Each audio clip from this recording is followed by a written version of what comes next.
we feature President John F. Kennedy. This program is about 3 hours. Only a few generations have been granted the role of defending freedom in its hour of maximum danger.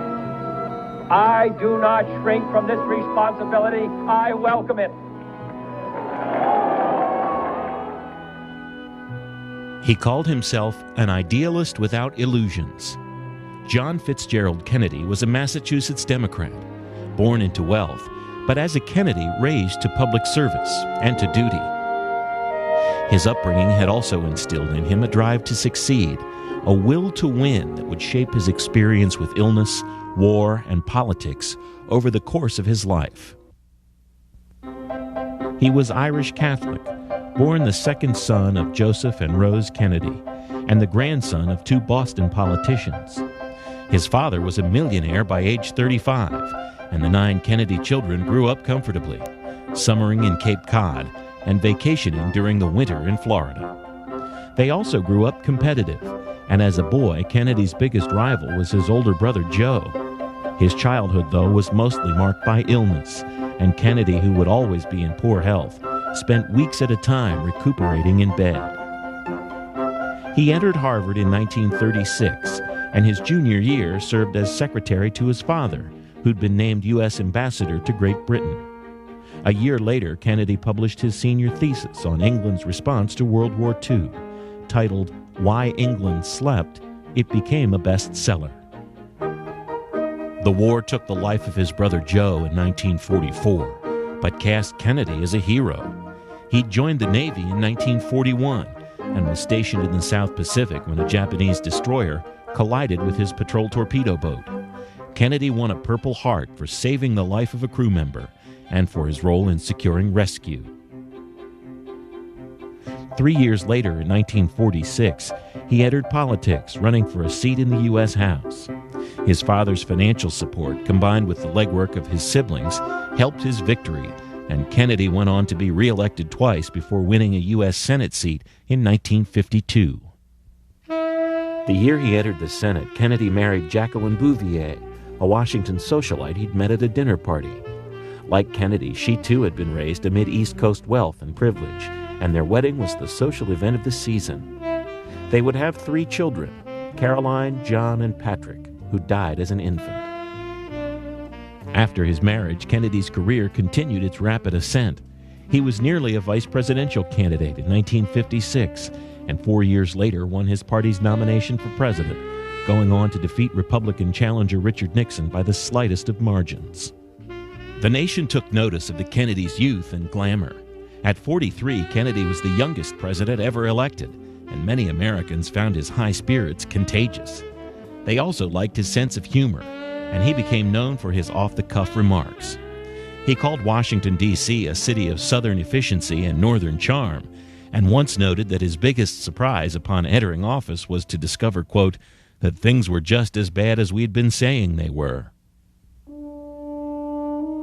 3 months after assuming office, Kennedy found himself embroiled in the aftermath of a botched military invasion known as the Bay of Pigs. The Berlin Wall went up the following August, and an October standoff with the Soviet Union a year later, dubbed the Cuban Missile Crisis, marked a conflict many feared would lead to nuclear war. "The job is interesting," Kennedy once said, "but the possibilities for trouble are unlimited." He remained optimistic, however, and his administration also saw improvements in civil rights and space exploration, and the founding of the Peace Corps. In November of 1963, Kennedy visited Dallas, Texas, on a trip meant to encourage party unity within the state. The wife of Texas Governor John Connally rode with the president as they traveled to a luncheon in an open motorcade. "Mr. President," she remarked, "you can't say Dallas doesn't love you." Kennedy replied, "That is very obvious." Moments later, he was shot and killed by an assailant believed to be a clerk named Lee Harvey Oswald. Kennedy was 46, and the 4th American president to be assassinated. I do not believe that any of us would exchange places with any other people or any other generation. The energy the faith, the devotion which we bring to this endeavor will light our country and all who serve it. And the glow from that fire can truly light the world.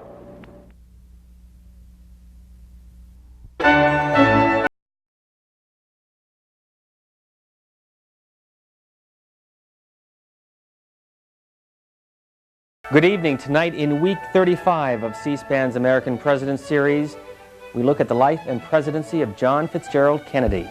We're in Brookline, Massachusetts, just west of downtown Boston, and the first home of Joseph P. and Rose Fitzgerald Kennedy. This is where their second son John was born on May 29, 1917. By the way, our 35th president was the first president born in the 20th century.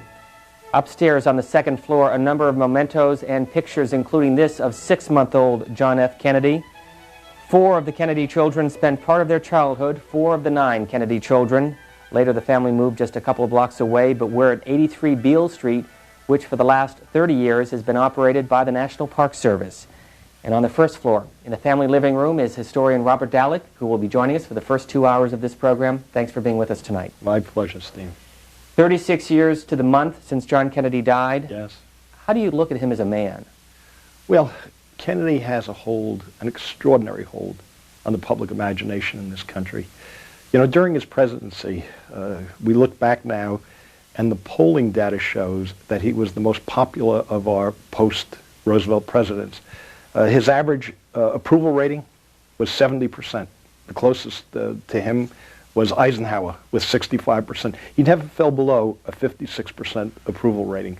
Now, of course, the assassination, his martyrdom, has, in a sense, solidified his hold on the public's imagination. But he still remains, I think, in the public mind so young, so vital, so dynamic. Nobody can imagine that today he'd be 82 years old, you see. They still think of him as 46, which is, of course, how old he was when he was assassinated.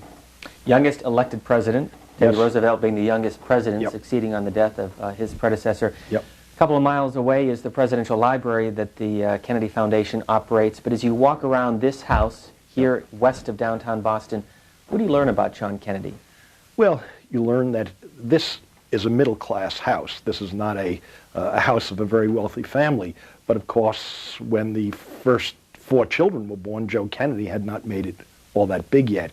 And so John Kennedy came from middle-class roots to begin with, but very quickly he learned that he was a privileged young man, and he went to private school, he went to Harvard University, and he was welcomed, so to speak, into a world of privilege and importance.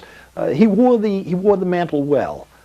He understood that there was something more for him to do than just indulge himself. And in fact, that was the family ethic, that you did not practice a life of self-indulgence. He was wealthy, he was privileged, but he had to give something back to the country. And the idea of public service was always in the Kennedy perspective, and emphasized by Joe and Rose, and was an accepted proposition by the entire family, I think. We are spending 3 hours tonight looking at John F. Kennedy, the man, the Kennedy family, his presidency, his years in Congress, his naval career, and as always, as we've been doing since we began this American President Series, we welcome your participation. 202-624-1111 for those of you who live in the Eastern and Central time zones, 202-624-1115 for those of you in the Mountain and Pacific time zones. Robert Dallek, who is a historian, written how many books? Gosh, 7. And now working on one on John F. Kennedy. If you go to Amazon.com, there are literally 200 or 300 books on John Kennedy that you can get today. Sure. What is there about the man that hasn't been written that we don't know already? Well, Steve, you know, the great Dutch historian Peter Gale once said, history is argument without end. And so there's always a new perspective, there's always a new point of departure, of emphasis, of interpretation. And I hope I will bring that to my book. But more substantively, I would say that there are new materials coming to hand. Joseph Kennedy papers, Jacqueline Kennedy papers, John Kennedy's telephone tapes, national security files, medical records, Robert Kennedy's papers. There's a lot more to be learned. It takes decades before we can produce anything resembling a definitive study, and there never is really such a thing as a definitive history. Historians will be writing about John Kennedy 100 years from now, and measuring his importance, locating him in the 20th century and what his role was and what his achievements and shortcomings were alongside of other presidents who served in the 60s, 70s, 80s, and on into the 90s. Did he want to get into politics? Well, he had mixed feelings about it. He was very interested in public affairs. He was most interested in international relations. This is what first sparked his interest. Travel abroad in the late 30s while he was a student at Harvard. He saw Nazi Germany up close. He saw fascist Italy. He traveled in France. He traveled in Britain. The 1930s were an interesting and a troubling decade. And he was worried. He was disturbed by what he saw abroad. He was disturbed by what he saw as the danger, the threat to American democracy. And though his father was a committed isolationist who was very concerned to see the United States stay out of the Second World War, I think it measured John Kennedy's independence that he had a different point of view from his father. So what brought him into public life were international questions. It wasn't the domestic which caught his imagination initially, but really it was international politics. And we'll be talking with a number of the folks here at the National Park Service, but what was Boston like in the 1920s and 30s as John Kennedy was growing up? Well, it was in some ways a very segregated town. As the offspring of an Irish family, Jack Kennedy was not welcomed into the privileged circles of Boston. Joe Kennedy resented that mightily, and of course at one point he simply moved the family to Riverdale, New York, because he was so frustrated and put off by the fact that the Irish in Boston were still treated as second-class citizens. It was going to take the New Deal and Roosevelt to bring the ethnics and bring the Irish into the mainstream of American political life, and that's why when Joe Kennedy became ambassador to Britain, it was a major transformation. The idea that an Irishman would be sent to Britain by Franklin Roosevelt. Roosevelt enjoyed that. He thought that was a great joke on the British. But he also wanted someone there who would take his distance from the British, and Joe Kennedy, of course, didn't do that. He was very much taken in by the appeasement philosophy of Chamberlain. As we have followed this series along and have moved into the television and film and video age, certainly John Kennedy viewed as the first television president with the debates that he and Richard Nixon participated in. During the course of the next couple of hours, we'll show you a number of scenes over your phone calls from the Kennedy Foundation, the Kennedy Library. Our thanks to them for allowing us to share these pictures with you. We'll get a call from Kent, Washington. Good evening. Good evening. Mr. Dowlick, I was intrigued by your opening statement concerning the extraordinary, I hope I used these words correctly, the extraordinary hold that the Kennedys had on the American imagination. Yes. And this legacy continues. There are a lot of Americans, I think, who still feel that President Kennedy was a good president. Yes. Some even think he was great.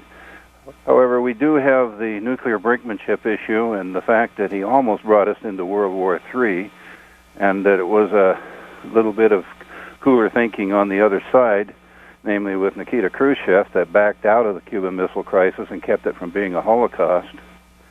And we also have the Kennedy legacy of putting the mentally ill out on the street rather than involuntarily confined. And then, not to mention the Bay of Pigs, which was a situation I think most other presidents wouldn't have weathered as well as he did. So how do you explain the fact that we can have what is clearly the worst president the country has had out of 41, and yet has got a legacy that continues with a lot of Americans who seem to think he was a great president? How does this happen? Well, the way it happens is because I think people do see the achievements that were part of the Kennedy legacy, part of the Kennedy presidency. After all, he did put before the country federal aid to education, Medicare. The great civil rights legislation of 1964 was a JFK initiative. The economy began to hum under JFK. You had a 5.6% annual expansion of the gross national product. Unemployment came down from 7% to 5%. Inflation ran at only 1.3% a year. And it wasn't simply Khrushchev by any means who resolved that Cuban Missile Crisis. If you read the tapes that Ernest May and Philip Zelikow have presented to us in the book on the Cuban Missile Crisis, you see what an extraordinary job Kennedy did in the midst of that crisis. Now, I wouldn't make a case for the idea that the man was perfect or that his administration was without failings or shortcomings, but by and large, I think the record was a pretty strong one. And I think also what accounts for the hold he has on the public imagination is that recent presidents and recent politicians are seen as rather uninspiring, and he's remembered, and justifiably so, as quite an inspirational figure. His rhetoric was extraordinary. That inaugural speech was wonderful. The speech he gave on civil rights was superb. The speech he gave in 1963 proposing a test ban treaty continues to resonate, I think, for people, and especially in light of the recent defeat of the comprehensive test ban treaty. So I think there's a lot of reasons why people find him still a very attractive president. So I think it's not simply that he was, I don't know, some expert at public relations, but there is real substance to what the man did. Who wrote his speeches? Mainly Ted Sorensen. But Kennedy himself worked on those speeches. He was someone who was something of a craftsman. He did write profiles in courage. In fact, there are tapes that have come to hand recently in which he's dictating portions of the book, which indicates to me, suggests to me that he was the author of that book. Let me go back again to the early political career. He ran in Boston, the 11th District, as a member of the House of Representatives, won in 1946. Yep. Why did he come back here? You mentioned that the family moved to New York. Why not run from New York State? Well, because he had never really lived in New York. He was away in school and then went off to the Navy. And when he came back, he came to Boston to get medical care, get medical treatment at the Leahy Clinic, for example. And his roots were here. This was his home. This is where his grandparents still were. This is where the family was best known. And so it made greatest sense for him to run from this 11th district. Of course, there were people who called him a carpetbagger, but he was entitled to come back and run from this district. And of course, he was successful and won that House seat. It was a measure of how sensible and shrewd they were in running that campaign. 10 candidates in that race. Yes, 10 candidates in that race, and he outstripped all of them. Of course, part of it had to do with the fact that Joe Kennedy spent something like, it's alleged, $250,000, and is supposed to have said, why, with all the money I spent, I could have elected my chauffeur. But John Kennedy was very effective in that campaign. He worked extremely hard from morning to night, out there shaking hands, meeting people, attending house parties, holding these teas, and speaking to people in direct ways. And he came back as a war hero. And that, remember, 1945, 1946 was a time when that counted for a great deal with people. One of the books that our guest Robert Dallek has written is Hail to the Chief. We'll get a call from Las Vegas, Nevada. Good evening. Hi, good evening. Stephen, thank you for the C-SPAN, and thank you very much for this series. I think Thank Mr. you for your call. just addressed my question in the prior comment. I was calling to ask him to comment on the role of Joseph Kennedy in his effort to illegally procure votes for his son in the November 1960 election. Well, go ahead.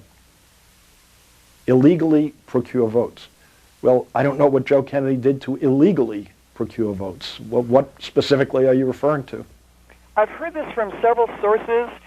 The only definitive source that I have was on one of the Nixon biographies, where when Nixon was questioned or was unhappy because he lost the November 1960 election, one of his advisors said, hey, you lost. The Kennedy brothers stole it fair and square, which is quite a interesting comment.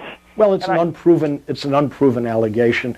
Well, what's been asserted is that there was ballot fixing or tampering in Texas and Massachusetts. I'm sorry, not Massachusetts, but Illinois, and that the Daley machine in Cook County. But there is no firm evidence to demonstrate that. And it was a very close election. Kennedy won by 120,000 votes. He had a plurality of the vote. But what about Nixon's ballot fixing or tampering? I mean, it wasn't all on one side, if there was such a thing. But there's no firm evidence to support these allegations. You mentioned this earlier, but one of the more famous speeches by John Kennedy, January 20th, 1961. Here's a portion of his inaugural address from Washington, D.C. Finally, to those nations who would make themselves our adversary, we offer not a pledge, but a request that both sides begin anew the quest for peace. Before the dark powers of destruction, unleashed by science, engulf all humanity in planned or accidental self-destruction. We dare not tempt them with weakness, for only when our arms are sufficient beyond doubt can we be certain beyond doubt that they will never be employed.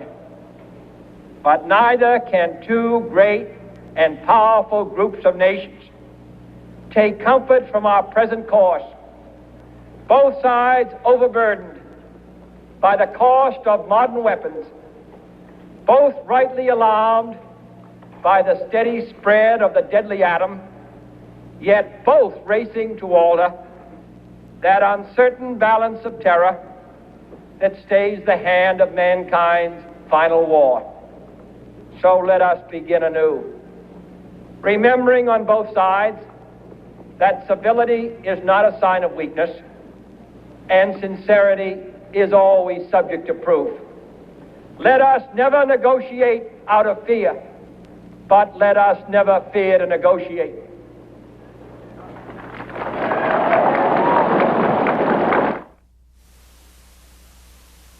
"43 years after President Kennedy was born here in Brookline, his inaugural address from Washington, D.C. What kind of a day was that, Robert Dallek?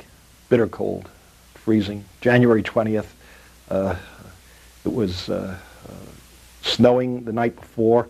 There was bright sunshine by the time the inauguration took place, but notice in that speech, John Kennedy wasn't wearing a top coat, and it was part of the image, so to speak, that he was presenting of youth, of vigor, of assertiveness. The torch had been passed to a new generation. He was very mindful of the effectiveness of Franklin Roosevelt as someone who had created a mood of buoyancy. An uplifting spirit was born with Franklin Roosevelt's first inaugural and with his induction into the presidency. And Kennedy wanted to emulate that because by the late 50s, the country was in a very sour mood, terrible recession, 1958, the Soviet success with Sputnik, talk of the missile gap, that we were falling behind the Soviet Union. There was a kind of demoralization in this country. And Kennedy's speech was so upbeat, was such a response to this mood of if not despair, disillusion. And he wanted to reinvigorate the country. And I think he was very effective at doing that. Was he thinking about it, though? Today Absolutely. we have the focus groups and the consultants. He didn't need Who that. was behind all this? Well, he understood. He was, in that sense, I think, a very effective natural politician. The way Reagan was so effective at striking resonant chords with people with the sort of rhetoric he would use or the spontaneous gestures that you saw in Reagan's debate, for example, with Carter. There you go again. Well, the greatest politicians, I think, have had that kind of spontaneous feel for public mood, and I think John Kennedy very much had that, and that's what he was responding to. And everybody around him was in agreement. They understood that this was the initial task of the administration, to create some sense of forward motion. That's why they call it the new frontier, you see. That's why he says we have to get the country moving again. This was all quite consciously worked on. John Kennedy served as our president for 1,036 days. Wilton, Iowa is next. Good evening. Thanks, C-SPAN. This is a fantastic series you have. I was wondering what positions or views that John Kennedy was most passionate about did he hold consistently throughout his political career in Congress, Senate, and then into his presidency? Yeah. Well, I think the thing he was most passionate about, most consistently concerned with, were international questions. America's national security, reality, American response in realistic ways to the dangers that he saw abroad. Now, he wasn't unmindful of domestic division and domestic concerns, but he moved more slowly on those things than he did on foreign relations. The Alliance for Progress, the Peace Corps, civil rights was something which came later in his 1,000 days. But the first things he did were to address these great foreign policy questions of the day, because we were in the midst of the Cold War. He was deeply concerned about the danger of a nuclear war between the United States and the Soviet Union. This was a very real fear. Now, in retrospect, we can kind of pass it off because it didn't happen, but he was vitally troubled and worried about this. And you heard this inaugural speech in which he addressed this matter. And of course, he came back to it repeatedly in speeches during his administration. And the Test Ban Treaty was something that was part of a consistent concern to assure the peace of the world. Our conversation is with Robert Dallek, who is a New York native. He is the author of a number of books, including 2 volumes on Lyndon Johnson, a book on President Ronald Reagan, graduate of the University of Illinois, among others, studied at Oxford, and now teaches at Boston University, and has spent the last 18 months working on a book on John Kennedy, which will come out when? Probably 2003, perhaps the spring or the fall of 2003. Riverside, California. Good evening. Yes, thank you, C-SPAN, for your continuing excellence. Mr. Dallek, this question is for you. I was recently distressed and curious by a question or a comment made by Doris Kearns Goodwin, who I hold in high esteem. And it was in regard to the President's exploits with PT-109, and in essence she said that it was somewhat exaggerated and overblown, his exploits. Now, subsequently there was a recent issue of American Heritage magazine that a fellow PT skipper had written in and explained to a greater detail some of the circumstances that took place that night in the Blanket Straits, that it was haphazardly thrown together. Not all of the PTs had communication gear, and the one that seemed to be the leader of the pack had returned to base, leaving the other PTs on their unbeknownst, on their own accords. Now, granted, 2 ships passing in the night, it's seldom that one actually runs through the other. Can you give me any more information? Now, he didn't earn the Congressional Medal of Honor, but he was given a high decoration by the Navy Department. Yeah. I always considered that holding your crew together in the middle of the ocean and not becoming a prisoner of the Japanese and such, that's gallantry. Pretty heroic. Thank you. I was just distressed that her, now granted that the movie that came out in 1962, that's a Hollywood movie, and I think we can all appreciate that, but could you give myself and the other viewers some reasonable account of the PT-109 experience? I don't want to take up much of your time, but I just felt that she gave it a little short shrift, and I was very disappointed in that. Well, I think your point is well taken. One of the important things to remember is that the boat he was on had no radar, you see, because he was faulted by some later for not having taken evasive action to avoid the Japanese destroyer that cut his PT boat in half. But they had no radar, and the other boats which had radar had spotted the scene, and so in a sense his boat was left naked there in the night, and he did act quite heroically. Once the boat was cut in half, he rallied his men. 2 of his men were killed in that incident, but he carried one of them, or essentially dragged one of them, holding his life jacket between his teeth, clenched between his teeth, and swam for some 5 hours before they got to an island. And they were lost for several days. And he made heroic efforts to get out into the ocean, to the channel where he thought the other PT boats would come by, and they didn't come there because they were off on other patrolling duties. And so he had to hold these men together, and the men who were with him had nothing but positive things to say about how he behaved in that situation. And let's remember also that this is a man who never had to go into the military. He had terrible medical problems, terrible back. He had colitis as a boy, which was a very severe illness. He simply did not have to go into the military, but he sort of pushed his way into the Navy and then insisted on getting into combat. And so it really was, I think, quite courageous of him, and he, I feel, deserved the medal that he received from the Navy for his actions in that episode. His older brother, Joe, 2 years older, a Navy flyer. The success that John Kennedy had in 1943 in PT 109, did that have any bearing in Joe Kennedy's decision almost a year later to undertake a mission that resulted in his death? Well, there's been speculation. There's been speculation that his older brother was, they were competitive with each other, and the older brother was troubled that Jack had made the national news media by his heroics. It was very much headlines in the newspapers, including the New York Times, that because after all, Joe Kennedy was a famous man as ex-ambassador to Britain and one of the wealthiest men in America, and so headlines about John Kennedy, his boat being sunk and then being rescued in the South Pacific. So there is speculation that Joe Jr. was trying to outstrip him. We'll never know for sure, of course, because we have nothing that he said to validate or refute this. But he did take up what turned out to be a suicide mission, flying a plane across the English Channel to go against the German rocket installations, missile installations, and that plane exploded over the channel, and not a shred of Joe Kennedy Jr.'s body was ever found, and so the family was devastated by his loss in the war. 4 of the Kennedy children lived here on Beale Street in Brookline, Massachusetts. We'll get a call from Marietta, Georgia. Good evening.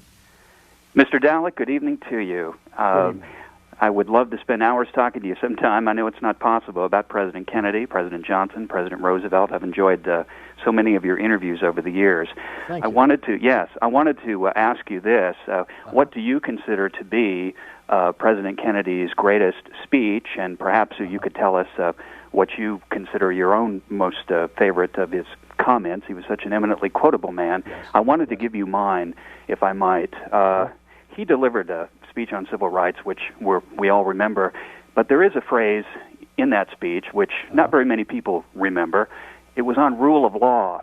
The president said, "For any government of laws and not of men, no man, however prominent or powerful, and no mob, however unruly or boisterous, is entitled to defy a court of law. If this country should ever reach the point where any man or group of men, by force or threat of force, could long deny the commands of our court and our Constitution, then no law would stand free from doubt."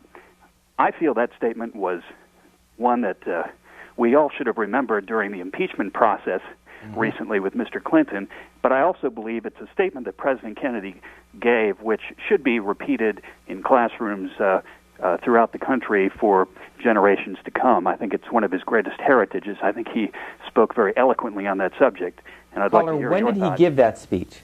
That was during a civil rights speech. June of 1963. And why did you select that? Well, I just was so impressed with it. You know, I never heard such an eloquent statement on the issue of rule of law as I heard in just those few words. And I feel that all Americans should remember those words. There are so many words of President Kennedy we should remember, I believe, but I think that particular statement on rule of law should live for generations. Thanks for the call. Robert Dallek? I think that's an excellent point. That was a great speech. It was one of the great speeches, I think, by a president in the 20th century. And it was the most progressive statement that a president had ever made to that point in the country's history about civil rights. And he himself acknowledged that he had come late to this, but he said 100 years after the emancipation of the slaves by Lincoln, councils of patience no longer work. He was pained, anguished, by the terrible events in Birmingham, Alabama, the pictures on television of police dogs snarling at peaceful black children and women, the troubling developments at the University of Mississippi in '62 and at the University of Alabama in '63, the arch segregationists rioting. And that speech was really the launching pad for that great civil rights bill that Johnson finally got through the Congress in 1964. But there were 2 other great speeches I think Kennedy gave. One was the inaugural address, and the other was in behalf, at American University, in behalf of the Test Ban Treaty. And he said, that's another great phrase he used, he said, mankind, what was it, that mankind must do away with war, or war will do away with mankind. And he was very compelling in convincing the Senate, the country, to sign on to that test ban on underground nuclear testing and also under the seas, in the oceans. And there was something like 80% of the American public favored that test ban treaty, and he won a Senate vote of 80 to 19. And that was, I think, one of the great achievements of his presidency and one of the three great speeches that he made. And if you're in Washington, D.C., in Northwest Washington, there's a plaque commemorating the site where John Kennedy gave that speech at American University in 1963 at the graduation ceremonies. Salinas, California is next. Good evening. Yes, thank you. President Kennedy was my first president as a young man, and later I served at the Kennedy Warfare School in North Carolina. My question is about Kennedy's Vietnam policy.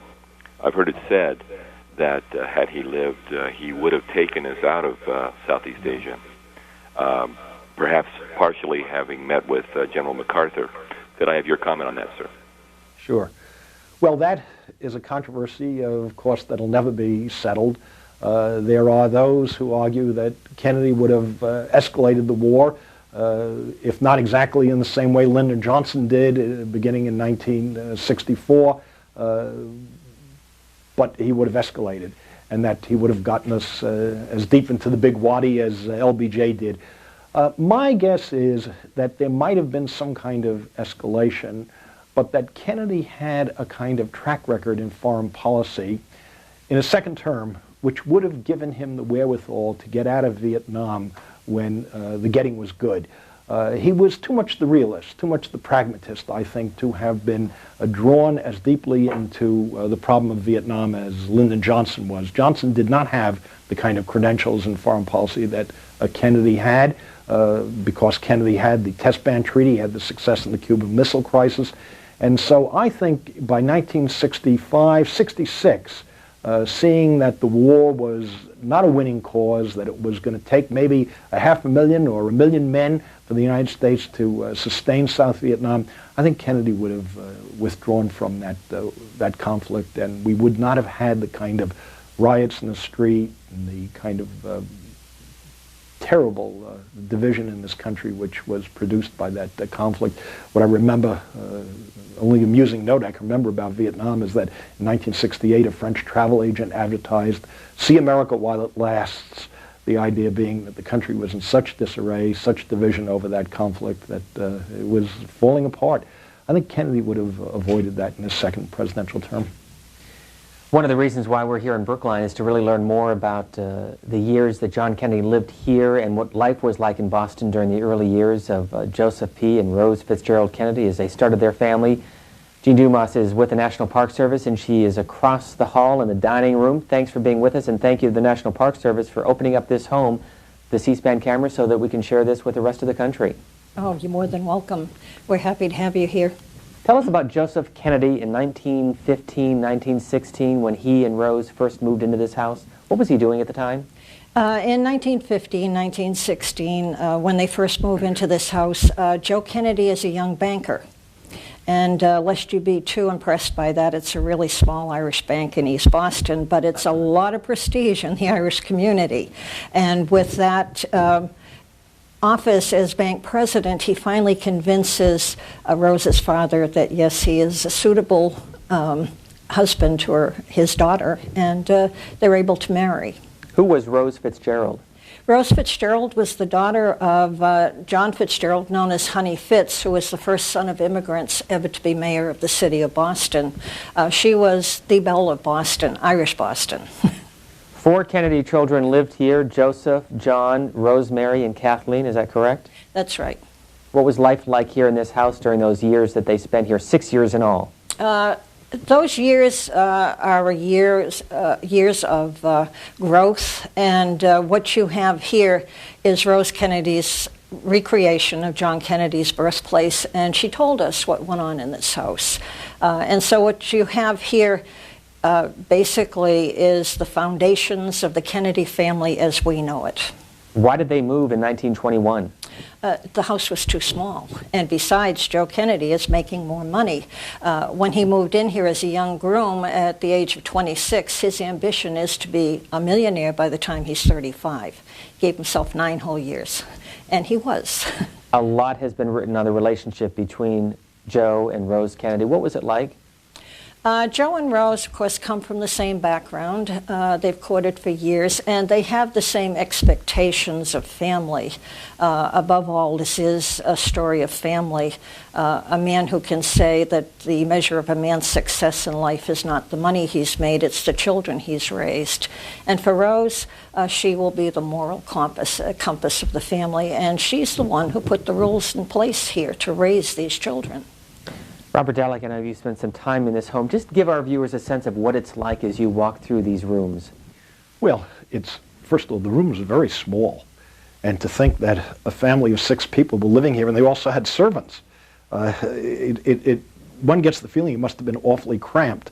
On the other hand, it's very attractively appointed. The furniture is obviously, for the times they lived here, it was modern and expensive, comfortable. Let me just point out, as we look at this is where 2-year-old John Kennedy and 4-year-old Joseph Kennedy sometimes ate their meals. Yes, yes, and it's. But it was a well-ordered family. It was run with a kind of rigorous procedure. Rose Kennedy. There were difficulties in the marriage at first, but she devoted herself to the idea that she was going to be a successful mother and a successful wife. And Joe Kennedy was away an awful lot because he was out there trying to earn that first $1 million, become a millionaire, and so he wasn't around all that much, and the responsibility for the rearing of the children fell very much on the mother, on Rose. And she kept records of the travails, so to speak, of the family and the children and all their many childhood illnesses, and Jack Kennedy in particular had every illness that any child could have ever contracted, and so it was a middle class, in some ways comfortable life, and but they aspired, and the family was very closely knit. There was a kind of a commitment to each other that has echoed right through the decades down to this day, as one saw with the recent tragic events, the death of John Kennedy Jr. One still senses the closeness of the family and the love and affection and commitment that they shared toward one another. Gene Dumas, a couple of other points before we get back to calls. First of all, the neighborhood that we're in. We've lit up the outside of this home, which is normally not lit up on a November evening. What about the other homes in the neighborhood? What was it like for them when they were living here in the late 1917, 18s through the early 1920s? Well, this is a very nice neighborhood. It's a big upward move for the Boston Irish. It's a very comfortable upper middle class home that's conveniently located. Now, what Rose liked about this house when she and Joe bought this house just before they got married was the fact that this is the last house on the street. As you notice in this room, there's a bay window. That's the first thing Joe Kennedy put in the house, and he put that bay window in because after this house, there's a nice big park. Across the street, there's a nice big park. And the church is only 2 blocks away. The shopping is just about 3 blocks away. It's a very convenient place. And we're looking at a day scene here in Brookline. One other question for you is the history of this house. They left in 1921. It was in private hands until when? Until 1966. And then Rose Kennedy will come back here to her first home to recreate John Kennedy's birthplace as her memorial. What's fortunate for us is this was the first home of Joe and Rose Kennedy, and she was primarily the one who furnished this house. And so I don't know about you, but I've never forgotten my first home. And Rose Kennedy could come back here. About half the furniture is original. And what she didn't still have, she pieced in with antiques and made to order. And so she's given us a wonderful picture of the Kennedy family starting out. And this home is open to the public. There's also a narration that Mrs. Kennedy recorded many years ago and is still available if you want to come by. Here in Brookline, Massachusetts, we'll get a call from New York City. Good evening. Yes, good evening. Just turn the TV down. Sure. First of all, I would like to just echo Mr. Dallek's comments about Kennedy as an inspirational figure. I completely agree with that, and I think that is his legacy. My question is, a previous Kennedy biographer had suggested that Kennedy had lied about taking a course in Marxist-Leninist theory. And in the 61 Vienna meeting with Khrushchev, was challenged by Khrushchev about these subjects and was made a fool of. Kennedy walked out of the meeting saying that Khrushchev didn't take him very seriously, and he had to get tough in Vietnam to show that he wasn't a lightweight. And I'm wondering if there's a lineal trace to our involvement in Vietnam, given that 61 meeting with Khrushchev. And if I could just throw in another question there, is it true that Joe Kennedy insisted that Bobby become the AG in the Kennedy administration? And if so, how did that happen? Thanks very much. Thank you. We'll take the first point. Sure. The first point, I don't think that's accurate to say that Jack Kennedy walked away from that Vienna meeting and said, well, we've got to get tough in Vietnam. He did feel abused by Khrushchev, and he did say to Llewellyn Thompson, American ambassador to the Soviet Union, is it always this tough? And Thompson said, well, yeah, it's pretty much so, par for the course. Kennedy was bothered by Khrushchev's assertiveness. Remember, this meeting comes in June of '61. It's 2 months after the failure at the Bay of Pigs, and in a sense, what Kennedy understands is that Khrushchev is testing him, is measuring him. And Kennedy does respond assertively after that meeting, but not in Vietnam. Laos is something that they get a settlement in. Vietnam is more or less in the background. What they do is begin a call-up of American military reserves. They're mainly worried about Berlin. This is what concerns them. The increase in American military power is very much on Kennedy's mind. And it's not Vietnam, but it is there is a concern to meet this Soviet challenge as Kennedy sees it in '61. One of the points that you bring up in your book, Hail to the Chief, The Making and Unmaking of the American Presidents, is in Chapter 3, Chameleons on Plaid, and you point out that one of the puzzles you have in presidential history is from Wilson to Reagan, why so many of these presidents made at least one major blunder during their administrations. Why did they? Well, if I could answer that, they'd probably bring me right to the White House to to counsel them. I think it's inevitable. You know, if you serve in that job for 4 years, and particularly if you serve for 8 years, or even for 2 or 3, you are not going to get it right every time. Kennedy himself spoke about this, that no one could understand what it was like to be president unless they were doing the job. There were extraordinary pressures always on a president, and particularly in the midst of a Cold War or the midst of a hot war, as Roosevelt passed through it in World War II. But the pressures were just so substantial that there were bound to be missteps. There were bound to be some. In fact, what's amazing, I think, is not that there have been major blunders, but that the country has done so well in spite of these blunders, that in spite of stumbling at the Bay of Pigs, Kennedy recovers and goes on to do so achieve so much success in dealing with the Cuban Missile Crisis and the Test Ban Treaty, and to stumble over civil rights, which in many ways he did in the first part of his administration. And then he took up the beat in 1963 and gave that great speech we spoke about before, and put before the country that great civil rights bill, which becomes one of the landmark laws of the 20th century under Lyndon Johnson in 1964. The caller also asked about Robert Kennedy. We'll get back to that in a moment. We'll get a call first from Covina, California. For Robert Dallek, presidential historian, good evening. Good evening. That's Covina, California. Covina, I'm sorry about that. That's okay. Yes, Mr. Dallek, I was just wondering, what members of the Kennedy family were actually watching the telecast of the JFK motorcade tragedy, as opposed to the members who had to be told of the situation telephonically? Yeah. And was any member particularly difficult to reach to be told of his death? Thanks, caller. Well, I really don't know what members of the family were watching. Robert Kennedy certainly was not watching. He had to be informed. And certainly the news, the information reached them all quickly enough. Ted Kennedy wasn't watching and didn't see it firsthand, but they were all informed very quickly and gathered very quickly, and of course rallied to meet Jacqueline Kennedy and the president's body when it was returned to Washington on that somber day in November 1963. Dean Dumas of the National Park Service, downstairs in the museum area of this house, there's a book with a question, I remember, referring to November 22nd, 1963. For those old enough to remember, what have you learned? We've learned that this is something that you never forget. If you were alive then and you heard that John Kennedy was assassinated, it's something that's engraven in your mind. And very young people at the time can still write in detail and tell you exactly where they were and how they reacted at that time. And we get a great many people coming in. Of course, some of the remembrances are in foreign languages because at least half of our visitors come from foreign countries. And what do you remember about that day? Well, I was hanging out the laundry.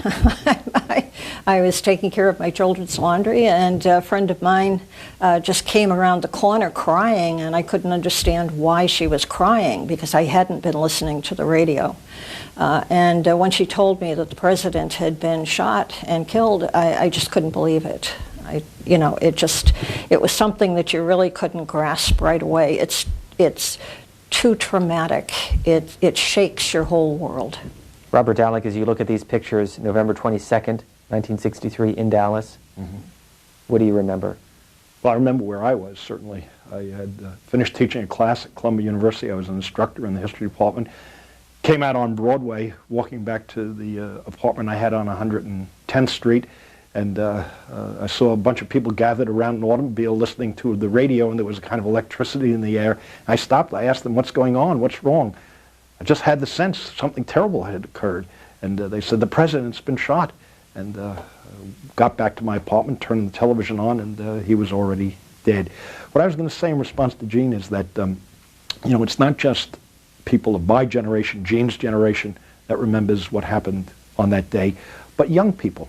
Talking to my students now, they know about this also. It's been passed down to them by their parents, by their relatives, that this is a story which is repeated. It's, I think, the way people felt about Franklin Roosevelt's death or about Pearl Harbor.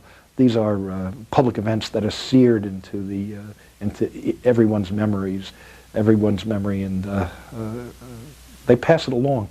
So young people know about John Kennedy in part because of this assassination, and they repeat the stories their parents and grandparents tell them. If you've just joined us, we are looking at the life and times of John F. Kennedy, our 35th president, part of C-SPAN's American President series. We are in Brookline, Massachusetts, and Gene Dumas is in the living room here at the house, and we're going to have you go upstairs to the second floor and give us a sense of what life was like in May 1917 when John Kennedy was born, as we get a call from Croton, New York. Good evening. Hi, yes. Thank you very much. I was wondering, I had seen a movie a couple of years ago about the Kennedys, and I was surprised that Joe Jr. in the late 30s was for James A. Farley for running for president during the time, I think the last term of FDR. I was just wondering your opinion. Did Jack Kennedy have an opinion for Farley? Well, that was the 1940 election, and Joe Kennedy Jr. was a Democratic delegate from Massachusetts to the Democratic Convention. And Joe Jr.'s father, Joe Sr., was very much for Farley, and I think Joe Jr. was reflecting his father's sentiment. They were anti-Roosevelt, anti-FDR by that point. Joe Sr. had a lot of grief, as he saw it, with Franklin Roosevelt, was very unhappy about Roosevelt's foreign policy, very unhappy about being pushed out of the ambassadorship to Britain, and Joe Jr. was reflecting this. As far as John Kennedy was concerned, he wrote a thesis that year, his senior thesis, which was later published as a book called Why England Slept. And in that thesis, what he essentially argued was that the United States should take should learn a lesson from Britain's appeasement policy, which is that it's a terrible mistake not to be prepared, not to front up to, address in realistic ways dangers to your country. So Joe Sr. and Joe Jr. were in that isolationist tradition that was so much in play in 1940. But Jack Kennedy took his independence, had a separate view from Joe Sr. and Joe Jr. And I think it speaks well of the father that he encouraged his sons to be independent, to take up or stake out a position that was not necessarily the same that he had, and he wanted them to do that. He saw that it was vital and important. When Robert Kennedy wrote about his father, shortly after his death, and they celebrated his life. Robert Kennedy spoke to this point about the way in which his father was committed to encouraging the independence, the autonomy of his sons. And Robert said that it would have been very easy for this very powerful, domineering figure to have eclipsed and inhibited the sons, but to the contrary, he encouraged them to develop independence. And John Kennedy had that all his life, and I think it echoed in that Cuban Missile Crisis, for example, and the way in which he responded to the American military at the time. We'll take you upstairs in a moment, but first, Lesby, Maryland is next. Good evening. Good evening. How are you? We're doing great. What's on your mind tonight? First, I want to say that I have great admiration for the Kennedy family, and I feel sad over John Kennedy Jr.'s death. It's still hard to get over, and I wish I could learn more about both John Kennedys, and I have an old book. It's 36 years old, and that's the only thing that I have of the family. And who wrote the book? I was born on November 20th, 1963, and he was assassinated 2 days later, so what I know is what my parents have told me. But I wanted to ask Caller, you, what book are you referring to? Well, I didn't think I was going to get on the air, so I didn't take it out. It's in a box. You don't remember the author? I'm sorry? You don't remember the author? No, it's a brown book, and it's that's all I know. And I looked at it plenty of times, but I didn't see who the author was on it. Okay, Robert Dallek? Let me play the professor and give you a reading list. At the top of it, I would suggest you put Doris Kearns, Goodwin's, the Fitzgeralds, and the Kennedys. You'll enjoy it. It's a marvelous read, and you said you wanted to learn more about the Kennedy family. She captures it in wonderful prose, and it's a beautifully written book, and I think quite a thoughtful analysis and explanation of the forces that drove those two families. We're at 83 Beale Street in Brookline, Massachusetts. We're coming to you from the living room of the Kennedy family home, the first home of Rose and Joseph Kennedy. And as we move upstairs, on May 29th, 1917 is where John F. Kennedy was born. His older brother Joe also lived here, as did his younger sisters Rosemary and Kathleen, and Gene Dumas of the National Park Service is playing tour guide. What do you find most interesting about this house? That you can see how the family actually lived, and you get a real sense of a very personal visit to the Kennedy home. Rose Kennedy recreated this house, and she tells us about it. Here you have the bed that John Kennedy was born in, and she told us that the woman would have the bed nearest to the windows so that if a delivery, and they're all home deliveries at this time, if the delivery is in the daytime, you would have the light from the windows for the doctor. And of course, John Kennedy was born right here at 3 p.m. in the afternoon of May 29th, 1917. What she did on this floor was to keep everything for the time when John Kennedy is an infant. And so what we have here is the room he was born in, the nursery that he shared with his big brother, Joe Jr. After all, Joe Jr. is 2 years old at this point. And there's no sign of the girls yet because if Jack's just been born, they haven't been born yet. What she did share with us was her children's pictures. Here's the 4 children of this house. Now, Joe Jr. wasn't born here. He was born in the middle of July, and you might see the radiators for the steam heat, but there's no air conditioning in those days. And July, you don't really want to be here in July if you don't have to be. Rose's family summered at a beach resort south of here called Nantasket. It was a lovely place, and her obstetrician also summered there, and so Joe Jr. was born in Hull. John will be the first child born here. He's born just 2 months after we got into the First World War. When you look at this house, you are seeing what our homes looked like during the First World War. And things are beginning to change. At the beginning of their time here, Joe's a young bank president. And so in the evening, she tells us after dinner, the family would spend time in the living room where you see Robert Dallek sitting. Of course, as time goes by, if you want to be a millionaire by the time you're 35, you're never going to be a millionaire as a president of a small bank. So you'll know the bedroom. between these two twin beds is something that tells you right away that life is changing, because there's something in this bedroom that you didn't ordinarily see in a bedroom of that time. And I think you can see right over here on the table a telephone in the bedroom. They didn't have telephones in bedrooms at that time. Shortly after John Kennedy was born here, Dad's going to get a new job. Because we are in the First World War, Bethlehem Steel opened a new shipyard here, Fore River, and Joe Kennedy will be the first assistant manager. You have to have a telephone to get in touch with an assistant manager during a war. And so there's your indication that life is changing. She tells us now that he's gone 6 days a week. They only see him on Sundays, and she's getting a little bit lonesome. It's not quite the closeness that they had at the beginning. In the basement is a museum with a number of pictures that we'll show you over some of the calls that we take from you, including this from Dumas, Texas. Good evening. Oh, hi. How's everyone?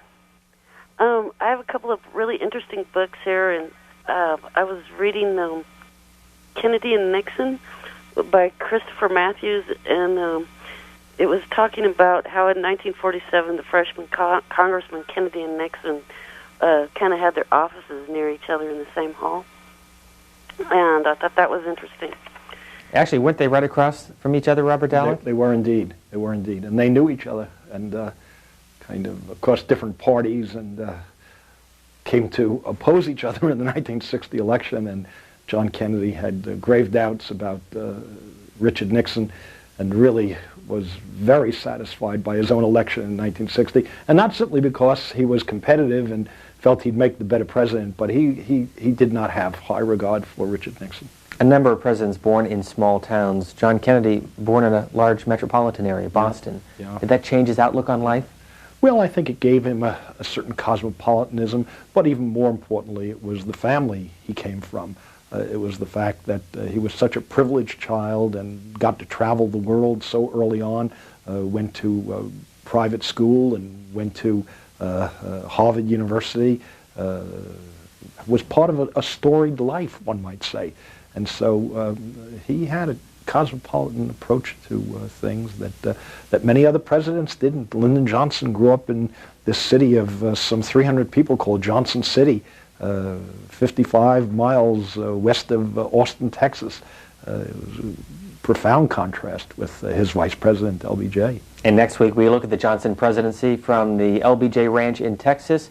Virginia Beach, Virginia is next. Good evening. Good evening. Yeah, I've read a number of books on Kennedy, and I kind of get the impression that he did his job with a lot of objectivity. And I was kind of curious as to how was his use of presidential powers different from other presidents? Well, I think he was a student of the presidency. I found in my research that there is some wonderful material in the late 1950s that Kennedy asked for about the presidency, about the office, about the institution. He was a very cerebral guy in many ways, and read and wrote and took the institutions of this country very seriously. He didn't come to politics in a casual way. He was thoughtful about the Congress, thoughtful about the powers of the president, and what needed to be done as a chief executive, and particularly in the area of foreign affairs. So I think he was, in many ways, one might say was more like Woodrow Wilson than perhaps a Lyndon Johnson. Johnson operated out of a kind of gut instinct. Johnson operated out of the experience of having been a congressman for 11 years and a senator for 12 years. Johnson was a man of the Congress and had a keen sense of what that institution was about, but not through book learning. Kennedy read and watched other politicians, but he was more cerebral than I would say many of our other presidents have been. West Hartford, Connecticut. You're next. Hello, you're on the air. Hello. Go ahead, caller. This is Tom Sala, West Hartford, Connecticut. You know, caller, we're having trouble hearing you. We're going to go on to another call, and we'll come back to you in a moment. Moscow, Idaho. You're next. Go ahead. Moscow, Idaho. You're on the air. Hello? Hi. Go ahead. Jennifer, and I'm calling from Moscow. I am a great admirer of John F. Kennedy, And I have quite a large collection. I go to antique stores and collect. And what do you collect? Books, plates, coins. I've got a campaign political hat. Mm-hmm. I love every aspect of it. And I was wondering if Robert had any comments on who he thinks was involved in the assassination. Well, I'm one of those who accepts the conclusion of the Warren Commission that there was only one assassin, that it was Lee Harvey Oswald. And I think the best book on this subject is by a man named Gerald Posner called Case Closed. I think he's responded very effectively to all the conspiracy theories, and there are so many of them. And so many people in this country are persuaded by the movie JFK, and I'm not. I don't think there was the kind of conspiracy, the kind of skullduggery that so many Americans have been persuaded occurred in the assassination of JFK. I think it was Oswald, and I don't think we'll ever resolve this entirely because I think all the evidence is in now, and I can't imagine we're going to come up with some additional documents that will dramatically change our understanding of what happened on November 22nd, 1963. We go on to Raleigh, North Carolina. You're next. Hi. Yes, I've heard quite a bit, and I think we all have, about John and his brothers, but we haven't heard much about Joe Sr. and how he got his money and power. Now, I've heard that he might have been sort of a shady character, and he got his money from bootlegging operations in the 1920s. I don't know how true that is, but I was wondering if Mr. Dalek could expand on that and enlighten me. Thanks, caller. Why don't we start with Gene Dumas upstairs and then come back with Robert Dalek and get his insight. What about Joe Kennedy Sr.? Joe Kennedy Sr. Was involved at the end of Prohibition with liquor, yes. And that was, towards the end of Prohibition, he went to Europe with Jimmy Roosevelt and got the sole distributorship for Haig's, Doors, Gordon's, etc. And then got the medicinal permits that they gave out in Prohibition. And so there was a lot of liquor ready for the end of Prohibition. If someone believes that Joe Kennedy was a bootlegger, I don't think I could ever change anyone's mind. I personally don't think he would have wasted his time. He's in the stock market at this point. And the stock market, there are no rules. It's wide open insider trading, and he's a brilliant financier. He wrote to a friend and said, you better get in on this before somebody puts rules in place. And of course, who put the rules in place for FDR? Joe Kennedy. Robert Dalek, your insight on Joe Kennedy Sr.? Yeah, I don't know that I can add much to what Jean said. I think she puts it very, very well. Joe Kennedy was a very shrewd businessman. He may have cut corners, I'm sure he did, but he was a fellow who saw around the corner, as they said. When the stock market crash came, he was in a very strong position to make a lot of money, and he knew when to buy and when to sell, it seems. After that stock market crash and the Depression set in, he told several people that the next generation, the big people in this country, are going to be people in government. So he saw around the corner then, too, that businessmen, corporate chiefs were being discredited by the economic crash, and that the future was going to be dominated by people like Franklin Roosevelt. And so, in a sense, he encouraged his sons to do public service, get into government work, because that's where the action, so to speak, was going to be. And they didn't need to be businessmen. Joe Kennedy had made enough money for all the family and for the boys and the daughters and to last them the rest of their lives. What was his net worth when he passed away? Any idea? People have said as much as $400 million. Who knows exactly? But you know, when Gene was saying that he was determined to become a millionaire, you know, by the mid-1920s, $1 million was a heck of a lot of money in the 1920s. So he accumulated $400 million would have been a huge fortune. And he was one of the richest men in America. Gene Dumas, before we let you go, there's a picture downstairs of the house that they moved to 2 blocks from where we're at here in Brookline. What was it like during that time when they left here and moved a couple blocks away? Well, they moved down just 2 blocks away. Rose doesn't want to uproot the children, and she likes it here. They like Brookline. And so when they started looking for a house, they find one in a different development that was done for very wealthy Bostonians of the late 1800s, and it's on Abbotsford Road.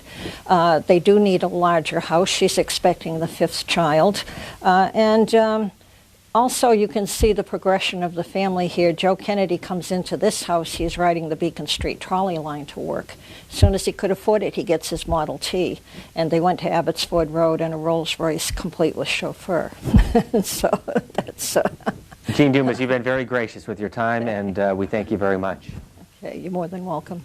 We're going to talk to Anna St. John, who is a student at John F. Kennedy High School in Waterbury, Connecticut. Good evening. Thanks for being with us. You're a senior graduating the class of 2000? Yes, I am. Why is it named after John F. Kennedy? Well, during the construction of John F. Kennedy High School, which began in 1963, obviously John F. Kennedy was assassinated, and he's had a lot of influence here in Waterbury, and because of that, the name of the new high school was chosen to be John F. Kennedy High School, which was opened in 1965. We've been talking about a lot of people with memories of John Kennedy. You obviously weren't even born when he was assassinated in 1963. But what about your family or friends, parents, or relatives? Do they remember him? Yes, actually, a lot of people in Waterbury have very unique memories of John F. Kennedy High School. In fact, one very interesting fact is that he actually came to visit Waterbury on the eve of the 1960 election. And what was unique about that was that not only the fact that there were around 25,000 people that were waiting on our town green to see him, but also the fact that they were there at 2 o'clock in the morning to see him because he didn't arrive until then, which was actually later than he was supposed to be there. But even so, everyone still waited there to see him. Do you think it's important to study presidents? Yes, I do. They have a large impact on our lives. I mean, they make a lot of decisions and contributions that maybe not even a lot of people realize, but these decisions and contributions that they make have direct impact on our culture and our society and make up what it is for us to be Americans. And, I mean, take, for example, John F. Kennedy and the Cuban Missile Crisis. I mean, if he had made different decisions in dealing with that situation, we would be living in a completely different society. And, I mean, I think that is something that everyone should know about, and that's something that people in our schools should study. Is there one thing about John Kennedy that you don't know that you're curious about? Well, I was just curious, considering the fact that the tabloid media plays such a large role in our society today, knowing what we know now about his medical history and his personal life, do you think that had he run for president today, he still would have been electable?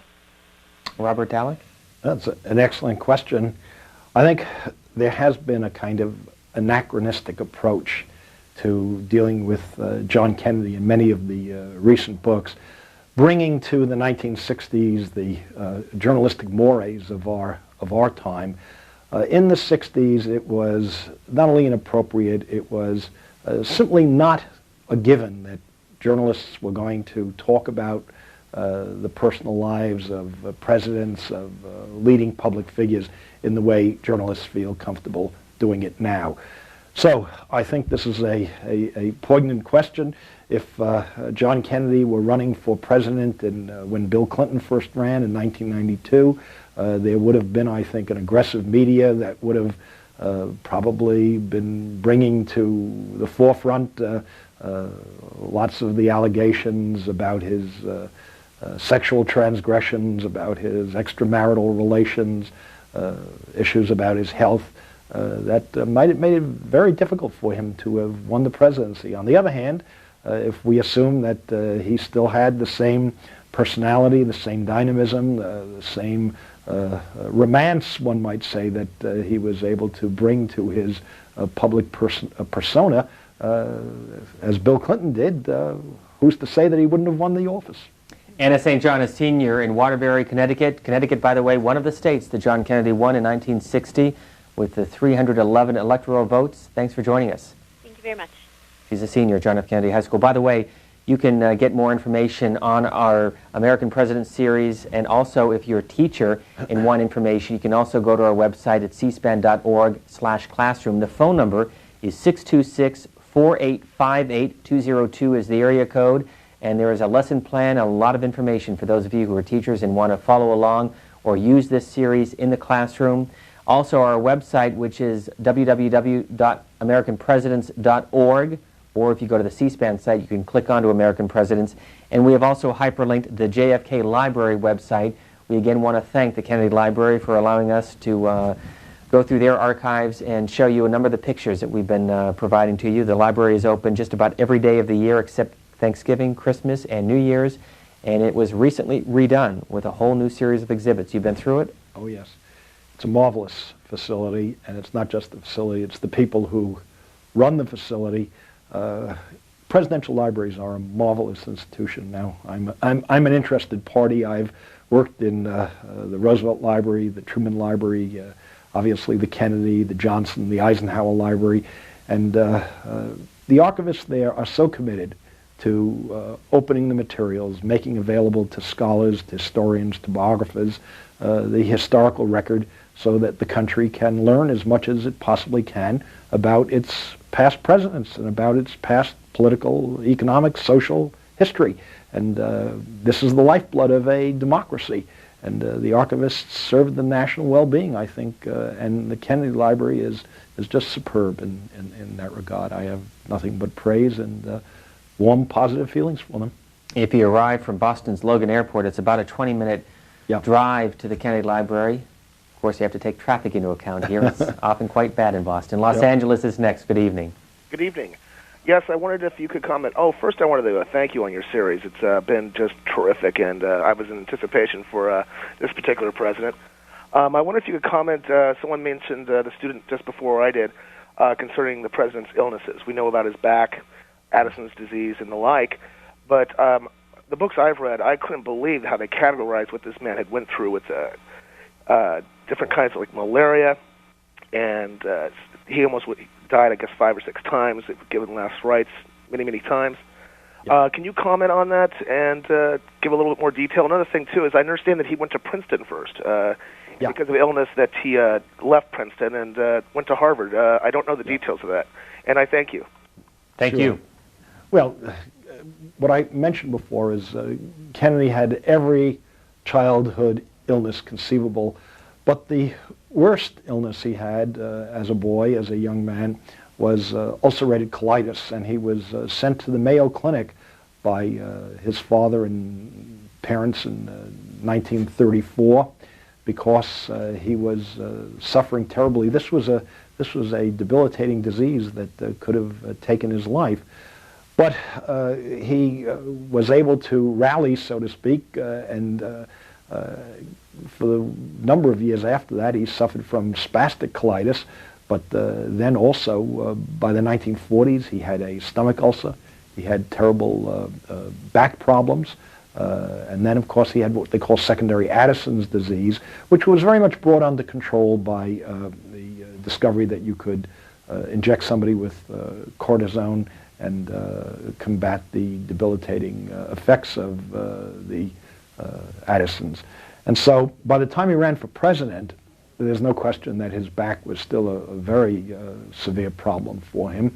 And he lived every day with some degree of pain or other.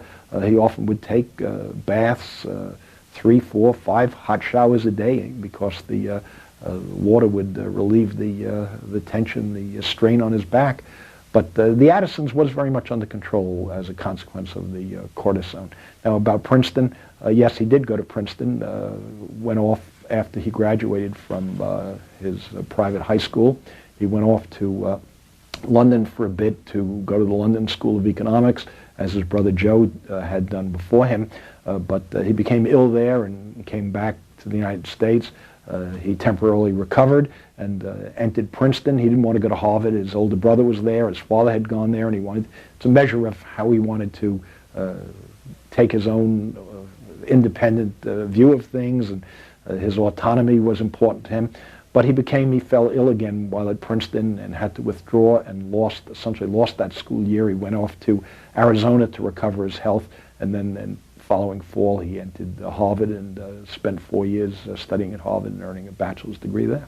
One note also about John Kennedy's health. On the second floor in the house, there is a small index card with a number of the conditions that John Kennedy suffered back in 1917 when he was born, written by Rose Kennedy. We'll get a call from Plainfield, Illinois. You're next. Hello. Good evening. I have a question for the gentleman there with you. I have a book here. It's called The Kennedys, the Third Generation by Barbara Gibson and Ted Schwartz. And in it, it talks like the Kennedys were a very dysfunctional family.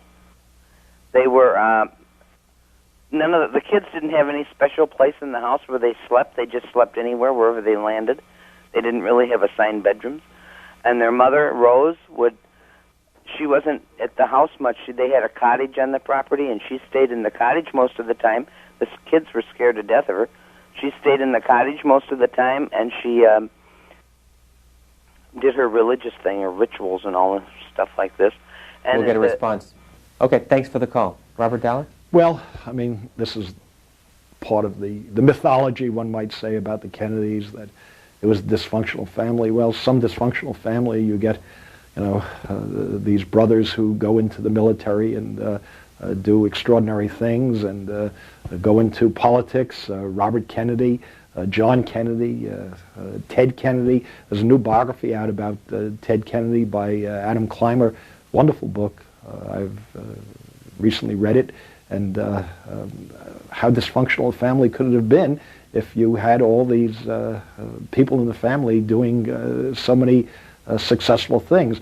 It's true, there were problems. One can talk about the womanizing of these young men or the Kennedy men, but they did achieve extraordinary things, and it's hard to imagine that so the kind of dysfunctional family that the caller just described could have produced such successful children.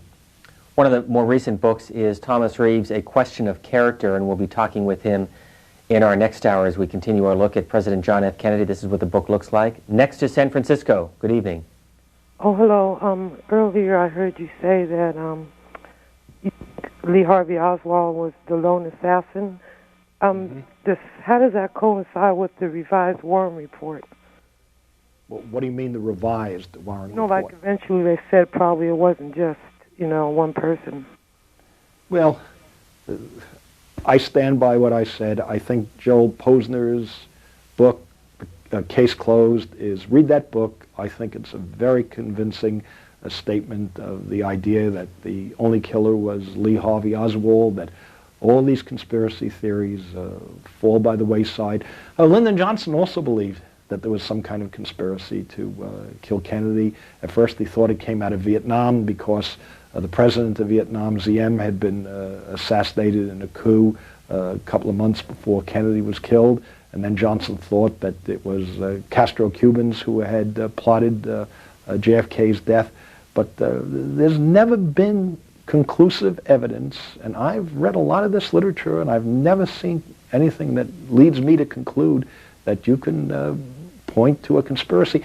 And is it, on the face of it, is it conceivable that the killing of a president in a society such as ours could be hidden for so long that a conspiracy could be hidden? I think it would have come out and it would have been apparent to people with all the energy and all the money that's been spent to investigate this.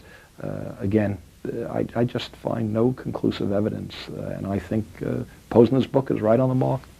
Then Michigan Congressman Gerald Ford was on the Warren Commission, and there's an exhibit at the Ford Library and Museum, the museum itself in Grand Rapids, Michigan. Our 38th president. We'll look at that in a couple of weeks as we continue our series. Some more pictures from the Kennedy Family Library as we get a call from Rockingham, North Carolina. Go ahead, please. Good evening. Good evening. Yes, thank you. I'm a Democratic state legislator born after 1963 here in North Carolina, and first of all, I wanted to thank C-SPAN for its 20 years of service. It's been something I've certainly grown up on, and also appreciate the special programming you've had about American presidents. I have a two-part question. First, I wanted to know, besides the the leaders that were detailed in Profiles in Courage, who would your guest consider President Kennedy's political heroes? And I guess the second part of my question would be, given the state I'm from, former Governor and former Senator Terry Sanford was rumored to have been considered a running mate for JFK had JFK lived in 1964. I wanted to know if there was any proof of that, or whether that had been considered, or if that's anything that he might have discovered in his research. Mm-hmm. Thank you. Sure. Well, I think Kennedy's model for successful leadership in the White House was Franklin Roosevelt. There's a wonderful book once written by William E. Leuchtenberg, a distinguished historian, called In the Shadow of FDR, and I think if you read the chapter on John Kennedy, you will see that Kennedy admired Roosevelt's qualities, his traits as a leader, and I think, as I said earlier this evening, when Kennedy gave his inaugural speech, Roosevelt was very much in his mind as someone who had inspired the country at a time of great distress and dislocation because of the Depression. So I think FDR was a model that he looked at. As far as 1964 goes, there has been a lot of speculation that Kennedy was thinking of dropping Johnson from the ticket and turning to Sanford of North Carolina. But Kennedy at one point was talking to George Smathers, the senator from Florida. Smathers asked him about this, and Kennedy turned on him and said, "George, you know, you're a smart fellow." He said, "Just consider, Johnson helped us win in the South in 1960. Johnson has served effectively as my vice president, and there just simply was no way," Kennedy said, "that he was going to drop Johnson from the ticket. And there was no reason for him to drop Johnson from the ticket because he continued to give Kennedy important traction, one might say, political influence in the southern states, which were, of course, the states that were most antagonistic to JFK. Of course, in 1964, if Kennedy had lived, I'm convinced he would have faced Barry Goldwater as Lyndon Johnson did. And I think that Kennedy would have won easily as big a landslide, if not even a bigger landslide, against Barry Goldwater. You wrote about this in your book, though. Yeah. Is there any chance that Johnson would have voluntarily left because of his frustration in dealing with the Kennedys and in being vice president? Yeah. Well, there's no question about it. Johnson was tremendously frustrated by the vice presidency. He later said he hated every moment of it. He despised it. But on the other hand, he was also interested in becoming president. And I think he would have seen it as his duty, his obligation to continue with Kennedy, because it would have been the end of Johnson's political career. And for Johnson, politics was his life. After he left the White House in 1969, he went back to Texas, and he was depressed, being out of political power, being away from the action in Washington. So I think Johnson certainly would have continued as the vice president in the hope that he could have run for the presidency in 1968 after Kennedy left. We're talking with Robert Dallek, presidential historian. He'll be with us for another half hour with your phone calls, and we'll be looking at more Kennedy archival footage as we get a call from Burbank, Illinois. Good evening. Good evening. I've really been waiting for this particular program on Kennedy, and especially enjoy your series on the presidents. I've got to make a few comments, if you don't mind, and then maybe one question. Certainly. Comment one for Mr. Dallek, Professor Dallek, was, from everything I've read about John F. Kennedy, had he not been pushed by his father to become to seek public office, there's a very strong possibility the historian himself. He was very interested in history, I think, as Mr. Dallek has pointed out. One comment. Comment two, you've mentioned JFK, Oliver Stone. Oliver Stone actually himself has said that he believed the Warren Commission to be a myth. Consequently, he wanted to create his own particular myth, and he basically laced it with fact, and then he tried to obviously connect those facts. We'll get a response. Thanks, caller. We'll come back to your third point. The first point, remind me. Caller, the first point was that basically had John not been pushed into politics, his father pushed him into politics. Well, I think his father did push, but I think John Kennedy had a natural affinity for politics. I think he found it very appealing to get into the public arena. He thought of it as public service, you see. I don't think he found the details of being a congressman or a senator particularly all that engaging, but he did find the larger issues very appealing, and he did find running for office, I think, very appealing. He was a very competitive fellow. In many ways, it was like going out for the Harvard football team. He was not a very robust guy. He was too thin, too skinny, weighed too little to make the varsity team, but he hung in there, and he made it on the swimming team. He was very competitive athlete, and I think he saw politics in some ways as an extension of competitive athletics.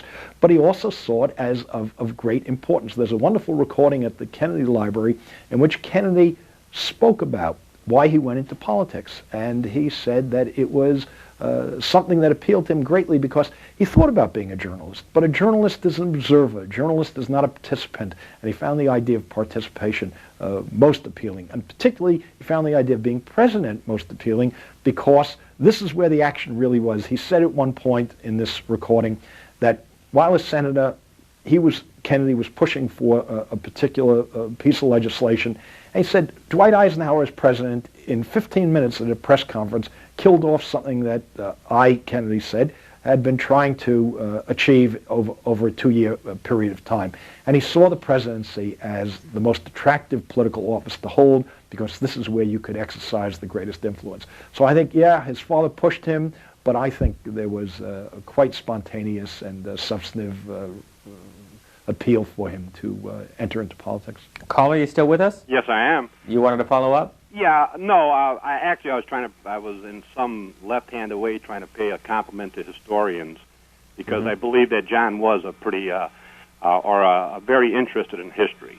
And he wrote how many books? He wrote several books, actually. Why England Slept, Profiles in Courage. In 1960, there was a book he published on, I forget the exact title, on peace, on international politics.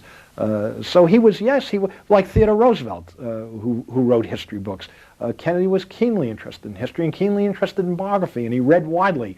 But I think he would not have been very happy or satisfied as an academic or a journalist because he saw politics as an area of active engagement, and that's what appealed to him most, I think. And I think he was quite right. That's where he was at his best. A look at the book that he wrote back in 1940, Why England Slept. A number of these books available at the Kennedy Library in Boston. Hillsville, Virginia is next. Good evening. Yes, I wanted to ask Professor Dallek if he would comment on the feud with Big Steel and how that affected Kennedy's outlook toward the business community. Yes. And I'll hang up. Thank you. Thank you. Well, Kennedy was very disturbed by what Big Steel did in 1962.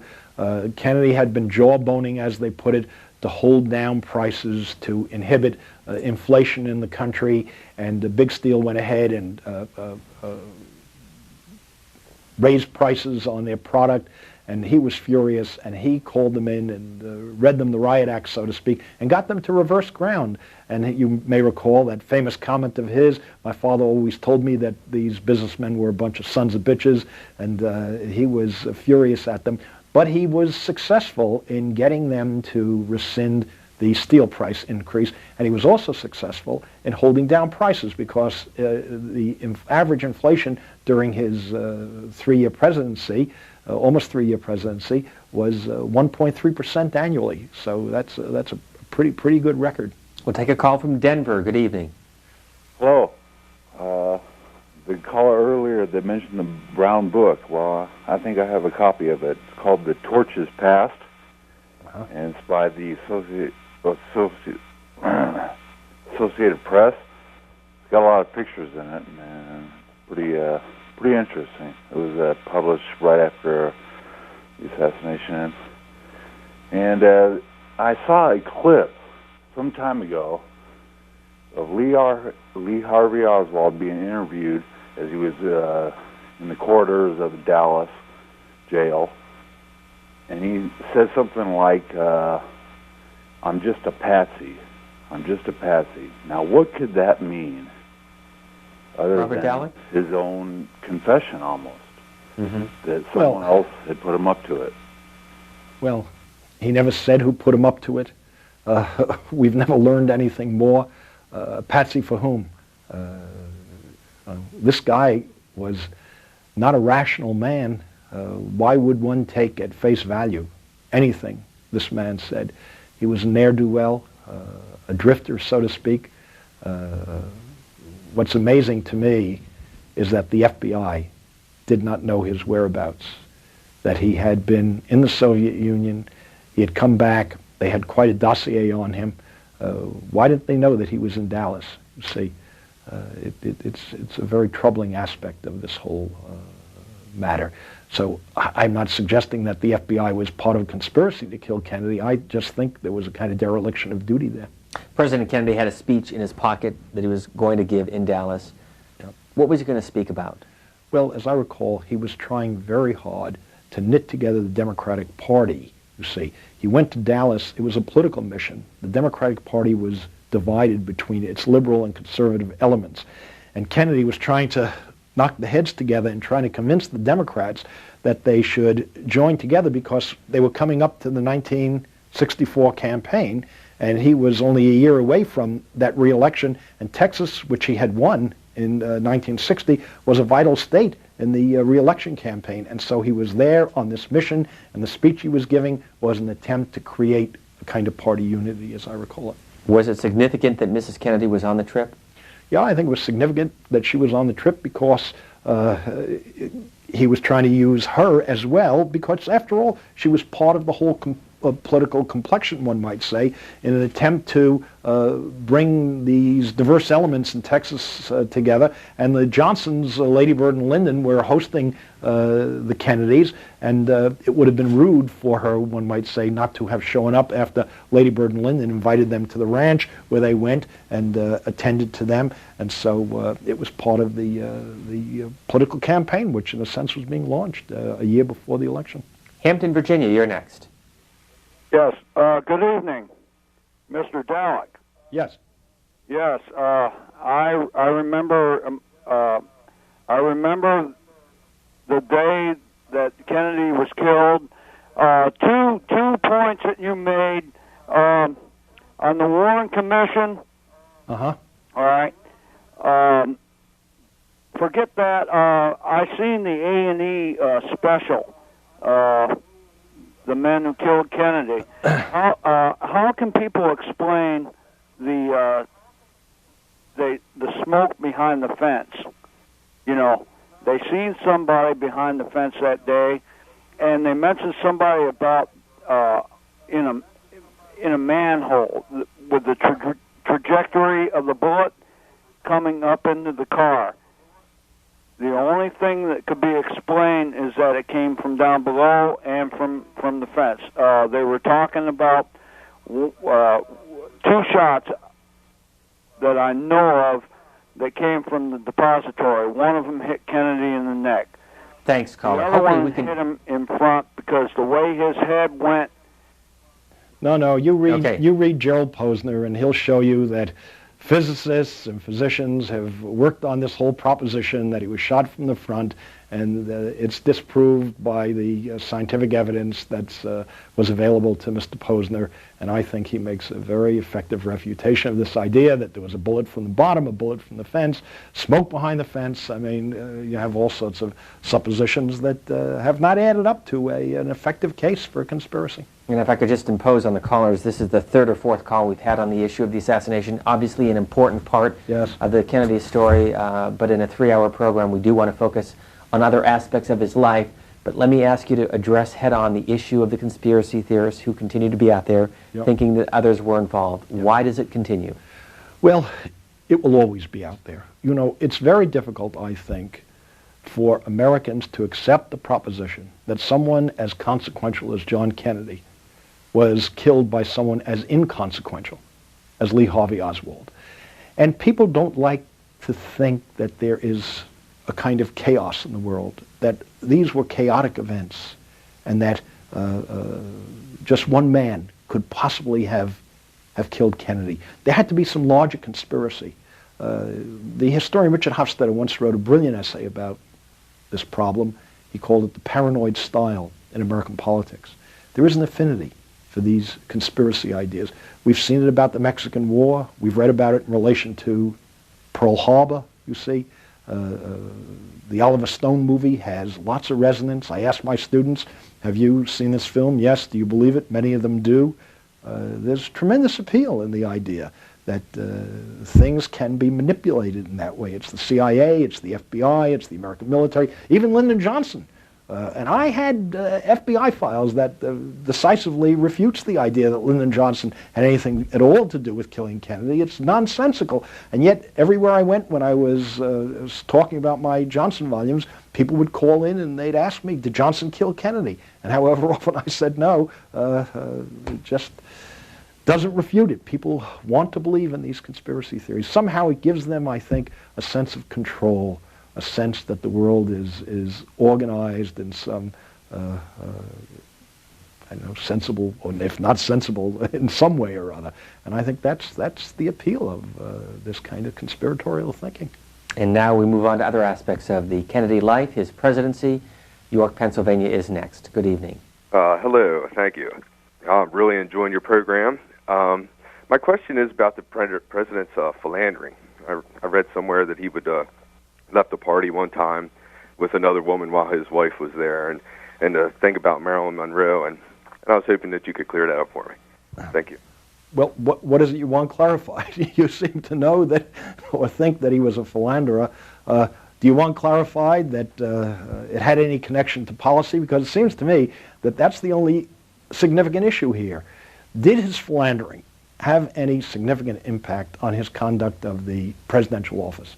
And no one has shown to my satisfaction that there is a significant connection. Now, I'm not holding a brief for or making a case for the man's philandering or for his crossing the line here, but I think what the political historian needs to attend to is the question of whether John Kennedy's medical history, whether his private habits, his sexual behavior in any way at all had an impact on his presidency. The 1960s were not the 1990s.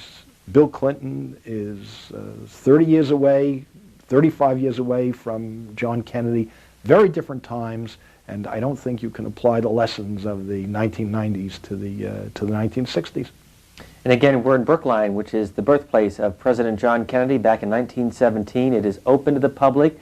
Only costs a couple of bucks to come through. There's a museum on the lower level, and then as you move upstairs to the living quarters, where we are joined by David Kratz. He's in charge of visitor services here at the Kennedy Historic Site. Thanks for allowing us to be with you. What are the most often asked questions that you get from people who pass through? Well, most people are surprised about the size of the house, and they're constantly asking, is this really it? Is that the original color? They're really taken back by the modesty of the house. You are in the nursery, which is where John and Joe Kennedy spent some time. What's it like in there? What can you show us? Well, this by far is the favorite room of most of the visitors. It gives us a nice glimpse of a side of the president we don't often imagine, that being his infancy and childhood. The most compelling items in the room are the two books that are on the chair right at the end of the bed. Rose Kennedy, the president's mother, recalls that these being the president's favorite books, and the one on the left, King Arthur and His Knights, certainly the story of Camelot. That's often that term is attributed to the president's presidency, and here we have it that as a child he was intrigued by that story as well. And then the book to the right of it is Billy Whiskers at the Circus, which is a story about a billy goat that goes around the country, around the world, looking for adventure and often getting in mischief. And our visitors draw that relationship. Here's a book about public service, helping those who can't help themselves, and adventure and mischief, and can't help but wonder how much influence did these two books have on President Kennedy. 4 of the 9 Kennedy children lived here. John Kennedy, of course, was born here. Only one is still alive, Rosemary. Correct. What can you tell us about her? Well, Rosemary is a central and important figure to the Kennedy family. She's certainly the kernel of where the Kennedys get their compassion. She was born here. She was born mentally retarded, and the family did everything they could. They loved her dearly. She lived with the family, but there were issues. As she got older, the family realized she wasn't as intellectually great as the other members of the family. She was slower in her motor skills and those issues. And it was a difficult time for mental illness and mental retardation. It was embarrassment for families. And the Kennedys addressed this head on. They hired tutors and all sorts of teachers to help Rosemary, but her case was not really correctable. And then there was surgery that Joe Kennedy gave the approval for without the knowledge of his wife.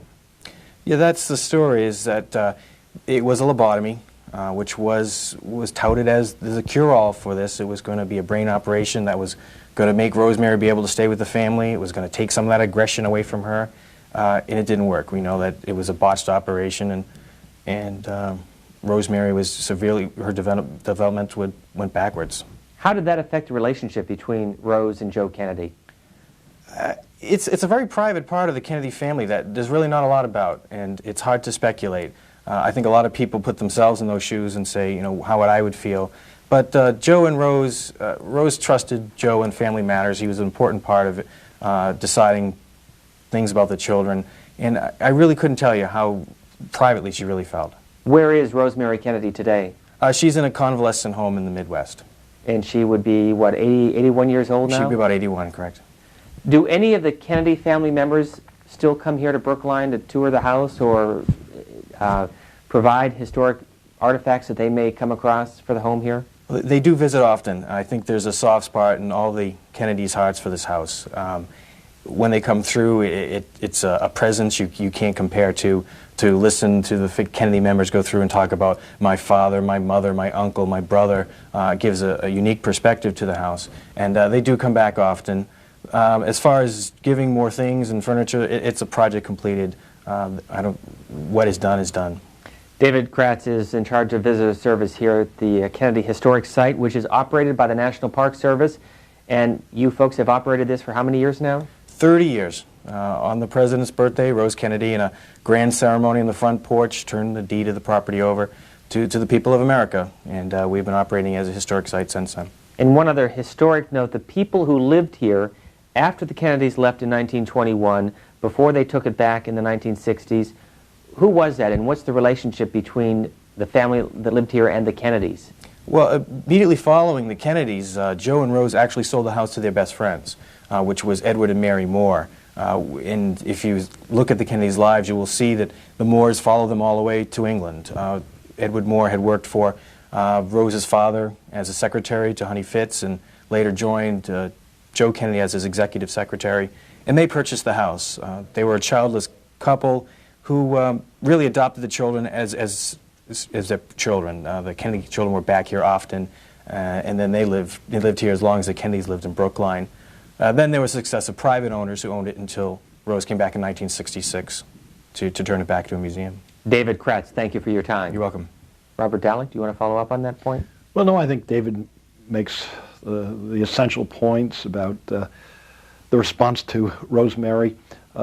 Rose Kennedy emphasized to the other children that they should see their sister's disability, her tragic medical problem, as something that the rest of the family should keep in mind as as emblematic of the fact that so many people in this world are less privileged than the Kennedys, and that there are so many folks out there who are deserving of help, of support.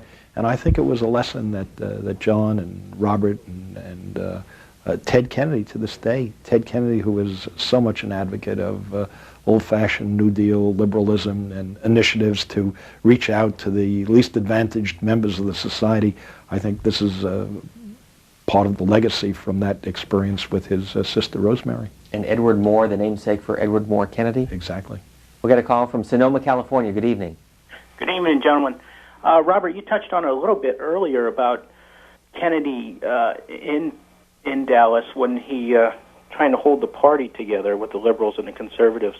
Yes. Do you think he would be as conservative today, but more so born in 1968. What do you mean would he be as, I'm sorry, I didn't understand. What do you mean he would be as conservative today? Just with today's environment, it seems as if I don't know. I recently switched to the Republican Party, and I guess what I enjoyed about Kennedy, just reading and listening, is he talked to all Americans. It doesn't seem like we have that as much anymore. Yeah, I think that's a good point. He was mindful of trying to stand above the party commitments. He was very much a Democrat and very much committed to his own party and to winning the presidency as a Democrat and winning control of the Congress for his fellow Democrats. But he became more liberal as he served in the White House.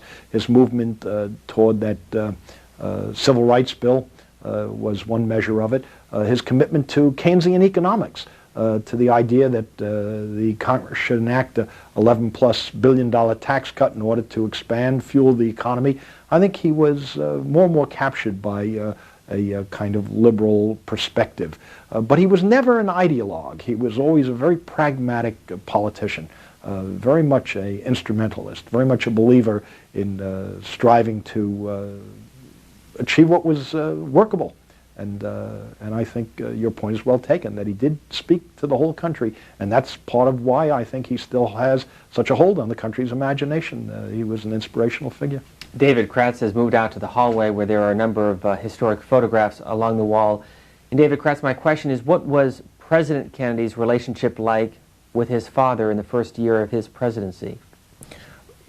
President Kennedy's father, I think, was one of the most important people to him. The story goes that during the inauguration, as the motorcade was passing the reviewing stand, that the only person President Kennedy tipped his hat to was his father. Joe Kennedy wanted to be an important person to his children. He's the one, as Senator Kennedy used to say, was the blowtorch for the children, always constantly pushing them to be better. He had great respect and admiration for his father. What's on the wall behind you? These are some fascinating photographs that are really a character sketch of the Kennedys. There's a great one here of Rose Kennedy and her sisters on a yacht with Sir Thomas Lipton, who was quite a influential, flamboyant yachtsman of his day, the tea magnate, basically, of Lipton Tea. And it's a good indication of the social savvy and social connections that the Fitzgeralds had, that Rose Kennedy and her sisters are comfortable socializing with a person of this social status. And there's a large photograph next to it of young Joe Kennedy, the baseball player, when he attended Boston Latin School in Boston. Can you point him out in the picture? Yeah, he's up at dead center. He's imagine with those round glasses on makes him easier to focus on. He was a great baseball player. He had a batting average of over 600. It says at one point he thought of becoming a professional baseball player, but there was no money in that. Certainly different than the 1990s. But it shows a competitive Joe Kennedy. He used to say, if you can't be captain, don't play at all. And you see this young, handsome, competitive baseball player. We'll get a call from Birmingham, Alabama. Good evening. Hello. Thank you, C-SPAN, for this wonderful series. I was part of a general crowd of people who greeted President Kennedy on his visit to an airport in Pittsburgh, Pennsylvania in the 60s, and his particular charisma and presence that was spoken of so much was so very evident, never to be forgotten. But my comment is about the Bay of Pigs. One of the U.S. pilots whose reconnaissance plane was shot down in the Bay of Pigs invasion is buried here in a cemetery in Birmingham, Alabama, across from a small military airport. His role in that invasion and the return of his body to the U.S. is a fascinating story and obviously a part of the total Bay of Pigs story. A book about the airman was written by his family. His last name was Ray, and I cannot recall his first name. But that's my only comment. Thank you. Barbara Dallek, you touched earlier about that incident. How did that affect him as a person and as president? Well, John Kennedy was very disturbed by the failure at the Bay of Pigs. It was a great defeat for him at the start of his presidency. This is 3 months into his term. He had spoken about an alliance for progress, social justice, social advance in Latin America. And here the United States is caught out trying to topple a government in Cuba, and by sponsoring through the CIA and through supplying the anti-Castro Cubans with the wherewithal to attack Castro's government at the Bay of Pigs. And the failure hurt Kennedy personally. I've spoken to one journalist who told me he saw him not long after that Bay of Pigs episode, and he said the man was depressed by it. He was deeply pained and stung. But he learned something from it, which was to be very skeptical of the advice of his military. And it served him brilliantly during the Cuban Missile Crisis. So he was a man who was always, so to speak, on his toes and learning, and he did take a valuable lesson away from that defeat at the Bay of Pigs. San Diego, you're next. Mr. Dalek, my question revolves around the sort of pop quiz that was thrown at George W. Bush the other day about naming the leaders of 4 small nations. Uh-huh. My question is, how legitimate is that kind of a specific line of questioning, and how would JFK have performed with that kind of a question in late 1959? Well, I imagine JFK would have performed pretty well with a question like that in late '59 because, as I said before, he was keenly interested in international politics. He had made a number of speeches while he was in the Senate about Algeria. He had gone to Vietnam. He was very mindful of what was going on outside the United States. So I think he would have had a better track record than George W. did in dealing with that pop quiz. How important is it? Well, it's just one small measure of a potential candidate's capacity to serve in the office. After all, one would prefer that you had a candidate who was knowledgeable about the world and about other governments. I certainly wouldn't say that it's enough to defeat George W. How many people in this country could name that many leaders of other foreign nations? And I don't think the public will hold it against him. I think they're much more interested in what George W.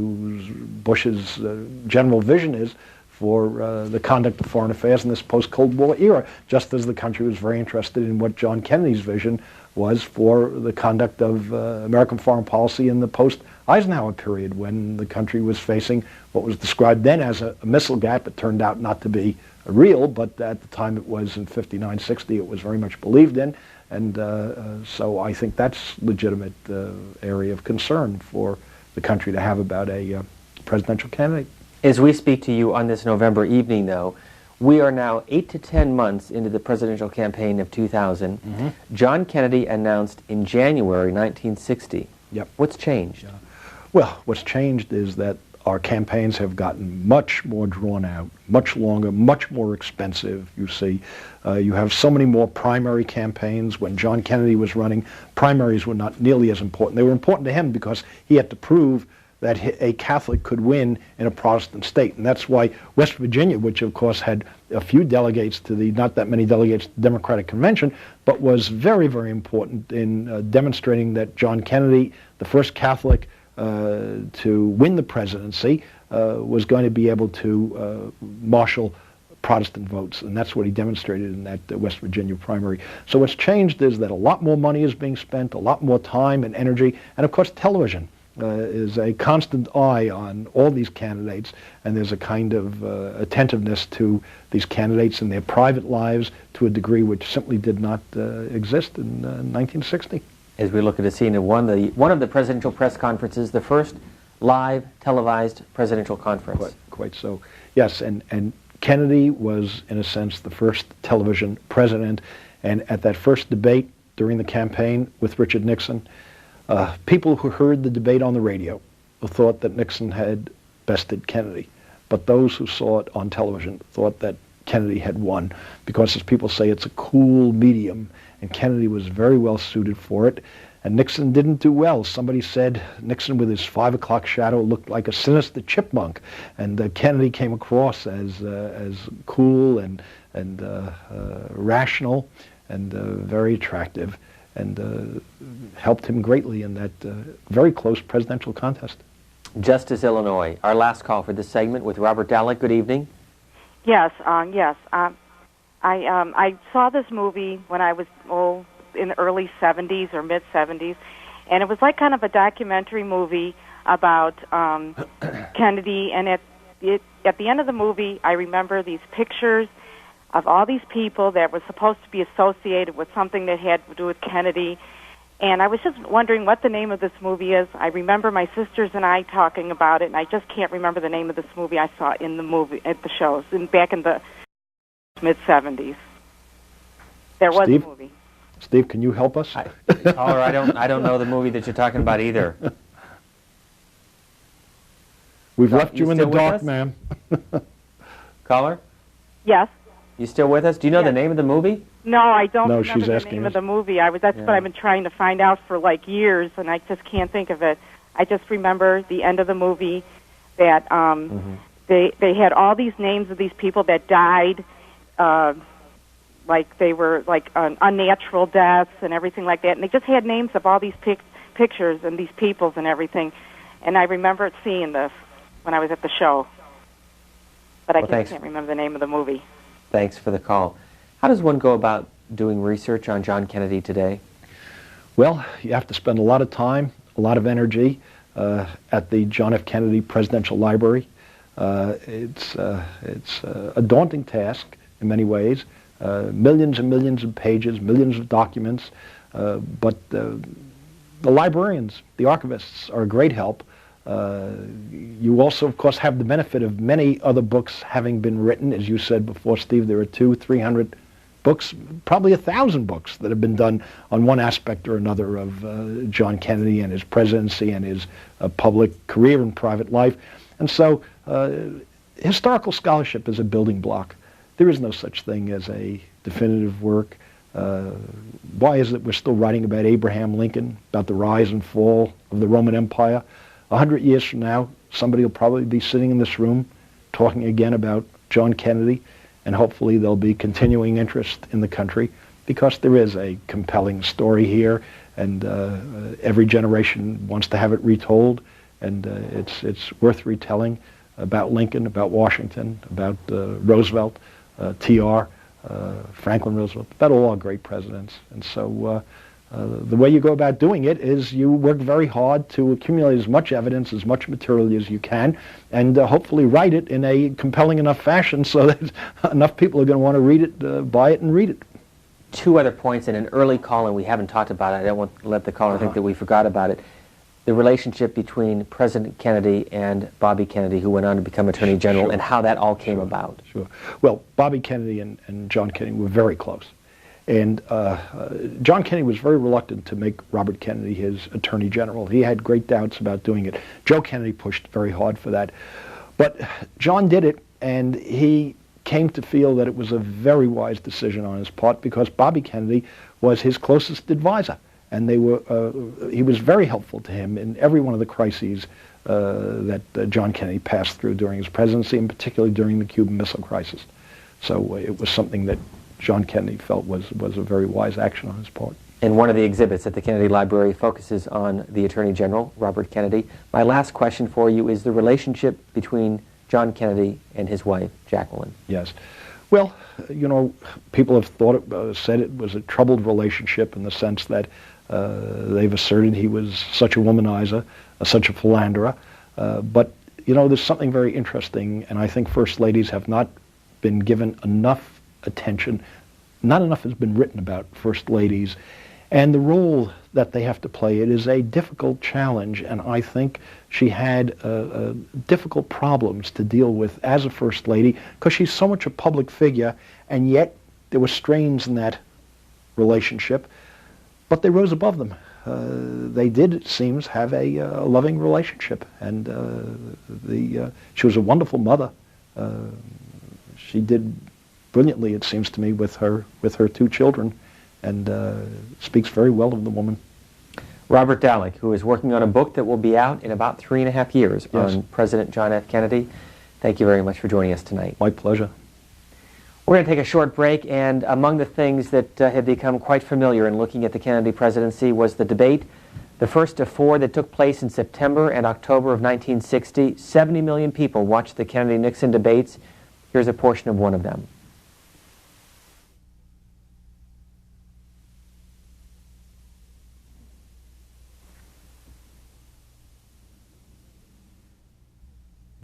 And now for the first opening statement by Senator John F. Kennedy.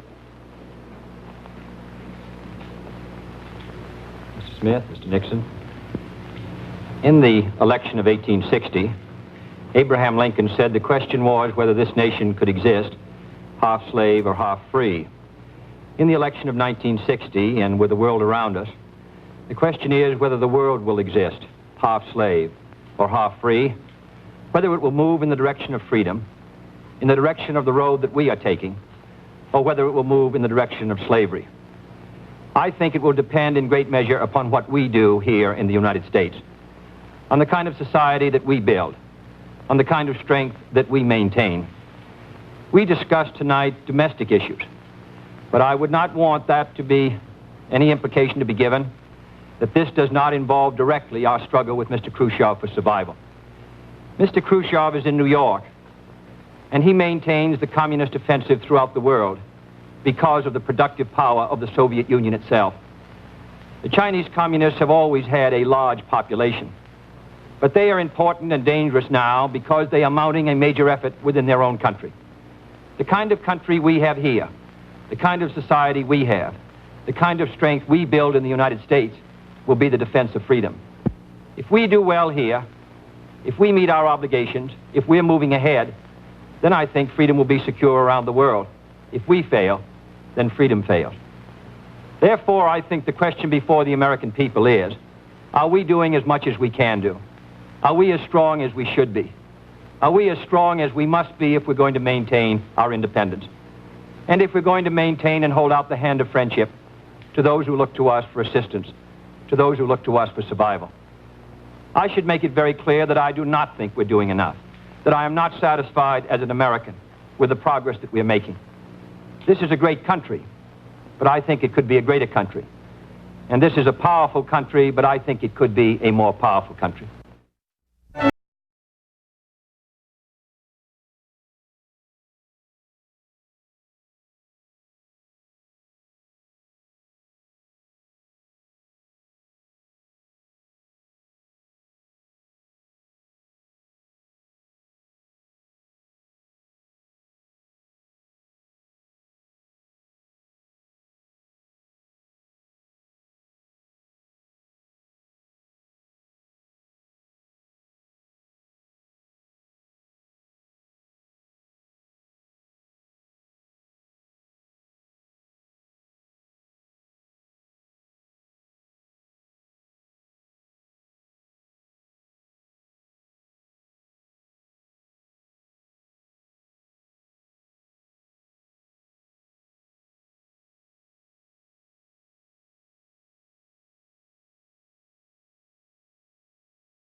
Where President Kennedy doing one of his favorite things, out on a boat off the coast of Hyannisport in Massachusetts with family members. We have another hour as we continue our look at the life and presidency of John F. Kennedy. We're joined in Washington, D.C. by Thomas Reeves, who's the author of a book called A Question of Character, The Life of John F. Kennedy. Mr. Reeves, thanks very much for joining us. Glad to be with you. Again. How do you view John Kennedy, the man and the president? Well, in a way that is somewhat different from what the audience has been hearing for the last 2 hours. I became a great fan of John F. Kennedy's in 1960. My wife and I went to see him, and we were swept away by the rhetoric and the good looks and the campaign speeches, and we admired him. We hated Nixon. We thought it was the villains, heroes versus villains, black and white. And we thrilled during the 1,000 days, and we were crushed by his assassination, as were all Americans. And then, as a young teacher, a professor in the classroom, I adopted the views of Ted Sorensen and Arthur Schlesinger Jr., who doesn't say much that Professor Dallek doesn't say. And I assumed that what had happened was that heaven had come down on earth, and that Camelot was a reality, and that brilliance and genius and character had reigned in Washington. And then in the 1970s, a number of things began to come to light, such as a Senate hearing which called our attention to the existence of a White House mistress and to shenanigans in Cuba after the Bay of Pigs fiasco. We have a book in 1976 that came out called The Search for JFK by Joan and Clay Blair Jr. Everything they examined fell apart, which is to say that everything they looked at carefully in light of what I call the Camelot school of historians didn't hold up when examined. There were other things that went on in the 70s that got me wondering, have I been conned? Is there something here that I really should examine further? And so I began to read a brilliant book by Peter Collier and David Horowitz called The Kennedys, an assortment of books, Ben Bradley's personal recollections, and I began to see a Kennedy you have not seen in the last 2 hours. And what I saw disturbed me a great deal, and so I devoted the next 6-7 years working on two questions. I wanted to know who this man really was, and when I found that out, I wanted to find out, did it make any difference in his presidency? And that's why I wrote the book, A Question of Character, which came out in 1991. I'm very proud of it. Thomas Reeves is in Washington, D.C. We are in Brookline, Massachusetts, at the boyhood home of John F. Kennedy, the home that he was born in May 1917 on the second floor of this residence. It's now operated by the National Park Service. They've been doing so for the last 30 years, and it is open to the public if you want to come by, if you're in West Boston, in the Brookline area.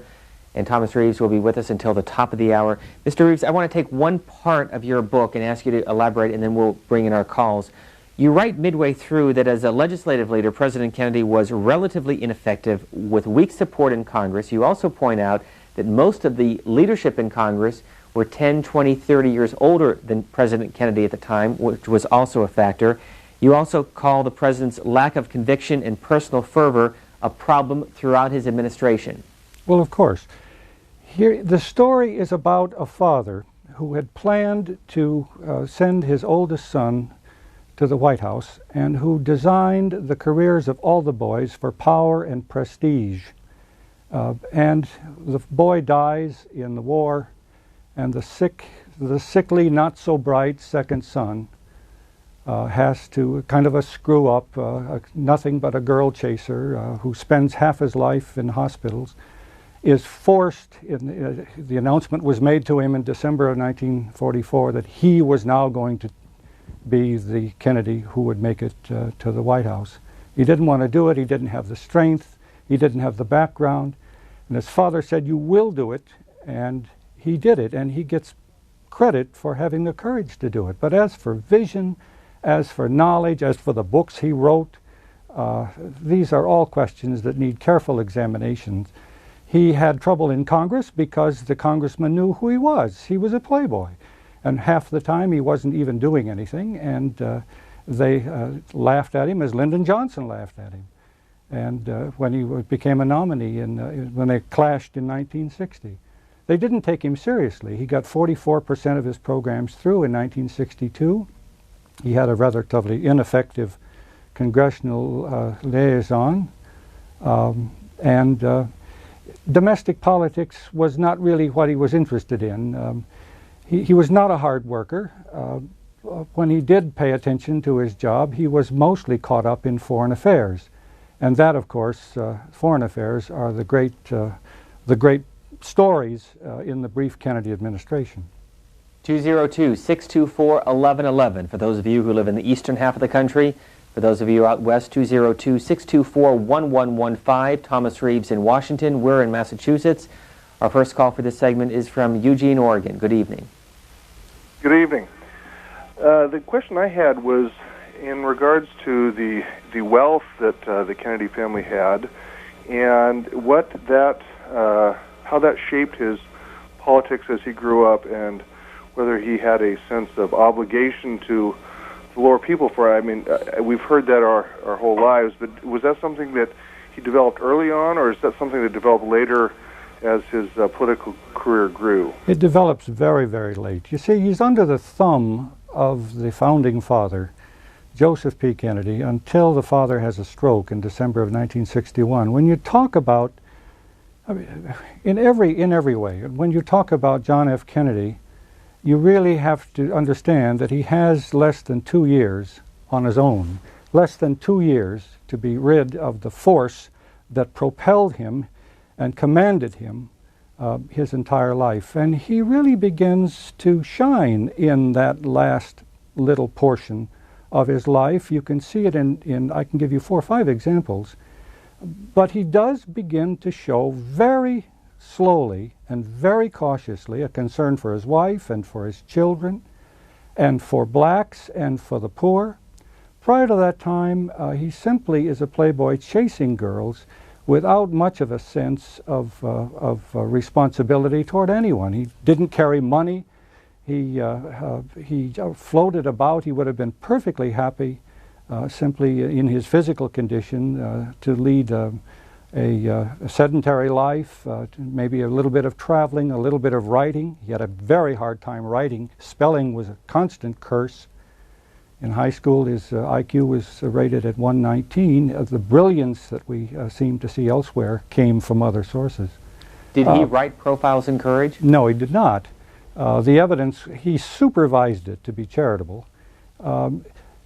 In January 1953, 2 great things happened in American politics. Joe McCarthy hired Roy Cohn, and Jack Kennedy hired Ted Sorensen, both men in their early 20s. Ted Sorensen was 24. And if you watch and listen to Jack Kennedy before and after Ted Sorensen, you'll be astonished. We have very little of Jack's real writing. We have some letters. We have some columns he did for the Hearst Press, the only private job he ever had. And the writing is amateurish at best, with spelling that goes everywhere and grammar that goes everywhere. They had a terrible time, a whole fleet of people putting together the first book. But when Ted Sorensen comes on the scene, things change, the books come out, the speeches get eloquent, and he rehearses and works, and you saw him there a minute ago with Nixon. That was a product of years of hard work out on the stump, giving thousands of speeches, with Ted Sorensen sitting in the front row making notes. He was a manufactured politician, and he turned out at the end to be a quite interesting politician and a quite effective politician. No one would have dreamed years earlier that he could have done it. Over this next call, we'll show you some scenes from Berlin, West Germany in the early 1960s when President Kennedy traveled over there. One of the more famous speeches that he delivered as president. Our call is from Bethpage, New York. Good evening. Yes, thank you, C-SPAN. It's been a terrific series, and it's nice to have Mr. Reeves on the show to give a good balance to this program. I just wanted to make one comment about one of your earlier callers who asked about a movie in the 70s. That movie was Executive Action, and that was released in 1973 on the 10th anniversary of President Kennedy's assassination. And Thank you for that, caller. Thank you. And one question for Mr. Reeves. How do you think the fact that the president was assassinated has affected the public's perception? It just seems that many people are unwilling to take a real hard look at the character of President Kennedy as you did in your book. Well, of course that's true. He reminds me a great deal. There are 3 politicians of this period who remind me a great deal of each other. Nixon, Johnson, and Kennedy. They had many things in common. 2 of them left office in disgrace, and Jack, of course, was killed. And it was not only that he was assassinated, it was that the films of the assassination, the Zapruder film, for example, which you can see on the internet now, were shown constantly. And it was terribly traumatic. And you also see the films, you've been watching films for 2 hours. These are films that are from the Kennedy Library, which is in the control of the Kennedy family. You can't even find a frowning picture in the Kennedy Library of Jack Kennedy. This is all done very carefully and very movingly, and there's some truth to it. It was a very traumatic incident in American history. And moreover, the assassination marked the end of an era because in my new textbook, 20th Century America, published by Oxford, I divide American history in recent times into different periods, and I call the 60s really 1965 to 1975. It could be 64, arguably, but millions of Americans who lived through this period kind of end the 50s with Kennedy. And there's also, these are beautiful people. And all these pictures you've been watching, these are beautiful people, and psychologists tell us, there's a whole battery of studies showing it, that we tend to emulate and almost worship people who are very attractive. This is part of the thing too. These are media people, and they knew what they were doing. The photographs taken in the White House, for example, with the children dancing, that was all very skillfully done. Jack was a master, like FDR was, at least they had this in common, that he was a master of the media, and he was on the phone every day calling reporters and blasting them for not saying the right things, if they did say the wrong things. So he knew what he was doing. And all of this together, the Kennedy Library and the Kennedy family and worshipful historians, have taken a very interesting story, and a story that shows a great deal of courage and in many ways, and that they've turned it into something that we want to hear. We all want heroes. The trouble with it is that most of it just isn't true. Let me go back to one of the points in your book, the 1960 campaign, the state of Illinois. We had a call on this earlier. John Kennedy won Illinois in 1960. Yes. You point out that Richard Nixon carried 93 of the 102 counties in Illinois and yet lost the state by about 8,800 votes. How did that happen? Well, there was a man in Chicago named Richard Daley, Sr., and things like that happen in big cities that are run by bosses. And Joe Kennedy, who was the mastermind of all of Jack's political campaigns, had long, long ties with bootleggers and mafia men and politicians in Chicago. And lo and behold, Chicago came out in good force and carried Illinois at the last minute. Although Illinois was not the pivotal state in the election, but it was extremely close, 112,803 votes. Sometimes in the big cities, the dead are raised, you know, and they go to the ballot box. This is what the book looks like. It's called A Question of Character. The author is Thomas Reeves. Our next call is from Pulaski, Virginia. Good evening. Good evening. I was calling, I have a comment and then I have a question. One thing I think, back in the 60s you said that the journalists didn't get into the personal life so much of the president and such. I think even that today people are, the public is into the personal life of the public figures a little too much anyway. That's my comment. And I wanted to ask a question. Several years ago, I heard something about an archive supposed to be opened up, I think in 2000 something, but I can't remember what year, and it was supposed to answer a lot of questions about the assassination. Do you have a comment on that? Thomas Reeves? Well, I don't know about that archive, but I would like to comment on the first part of it, and that is the issue of character. There's nothing new about the question of character. It began in the ancient world and can be traced all through Western civilization. Jack Kennedy talked about character and the importance of it, as did Clinton later, and promised a moral government and based on the highest moral principles. A president is not just the president of a corporation. A president, George Washington helped formulate the office. They were looking at him as they wrote the Constitution. The whole question of character is vital it's not everything, but it's vital to the success of a presidency. The president is someone we look to, whether that's wrong or right, we do. And there's no great difference in the 60s about this as there is in the 1920s. And Jack Kennedy was the most reckless man who has ever inhabited the White House. I mean, Clinton does not even approach his league. The book by Seymour Hersh called The Dark Side of Camelot is not a very good book, but what it does do is Hersh actually got the Secret Service men to talk in this book, and even I was shocked. My book understates a lot of things, I think, now in retrospect. Jack was extremely reckless with women, with drugs. I don't know if that story has been told or not on this program, but it ties in with the autopsy that was done, botched and done after his death. He was the most irresponsible man in some ways that we've ever seen in the White House, and certainly the most immoral.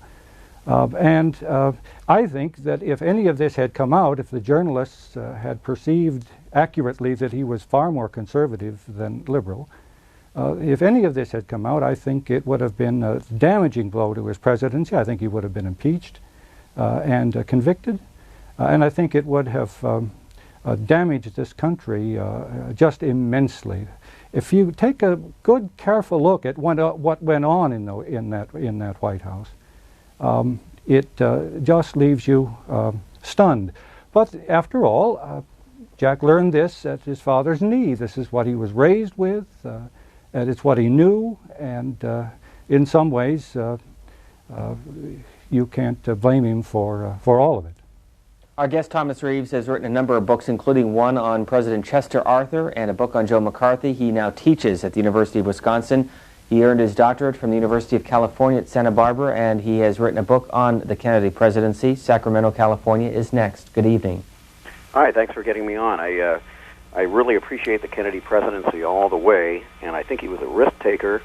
I think great leaders sometimes take incredible risks, and I had a great Democrat state lawyer friend of mine who met him during the presidency, and he said that he was very disappointed because he was an Ivy League snobby type of guy, and I've never read anything about that in any of the media. Was there anything that you know about that, even though I really like the Kennedy presidency, but I've heard that and I've never read anything about it?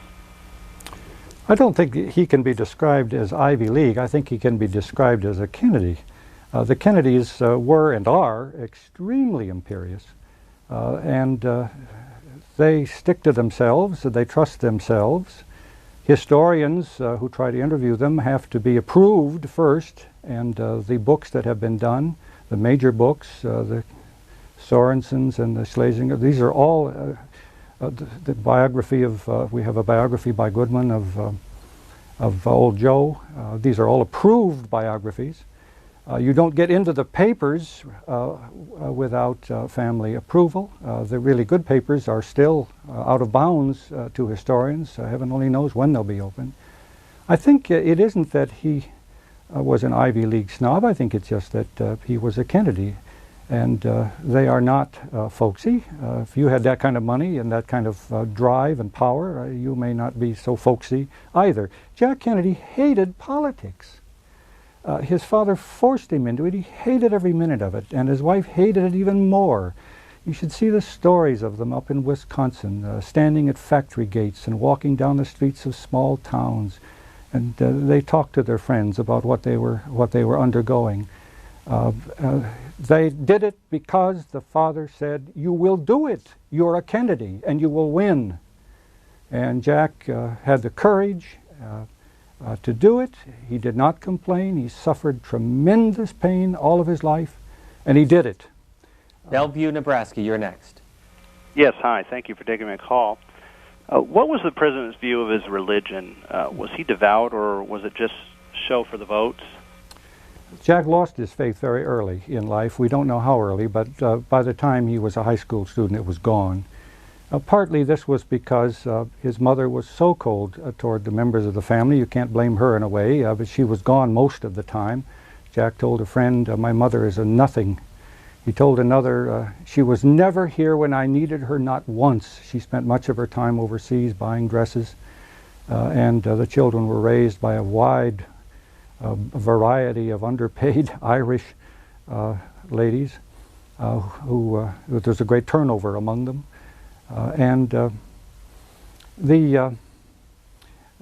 Was the family dysfunctional? Was asked earlier in the program. I mean, that's to say the very least. And they, each of them, came into the world bearing a great cross, and they have fared over the years in numerous ways that have been rather unfortunate. Houston, Texas. Good evening. Thank you very much, Steve. Don't like it on late at night like this. It's much harder to get on.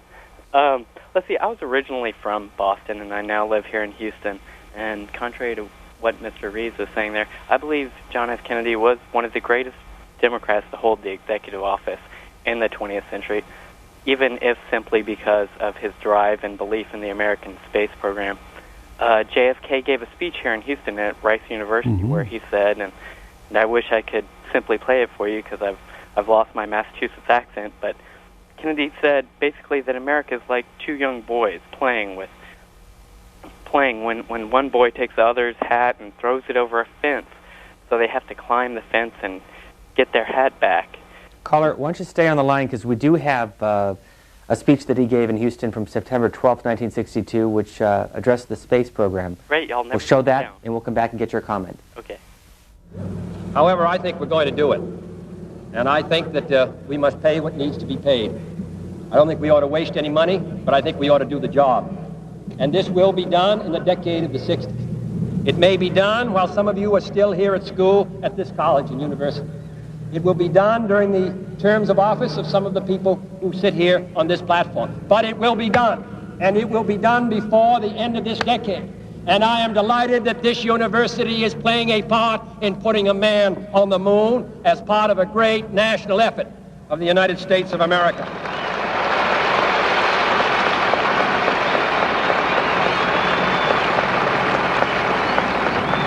Many years ago, the great British explorer George Mallory, who was to die on Mount Everest, was asked why did he want to climb it. He said, because it is there. Well, space is there, and we're going to climb it. And the moon and the planets are there. And new hopes for knowledge and peace are there. And therefore, as we set sail, we ask God's blessing on the most hazardous and dangerous and greatest adventure on which man has ever embarked.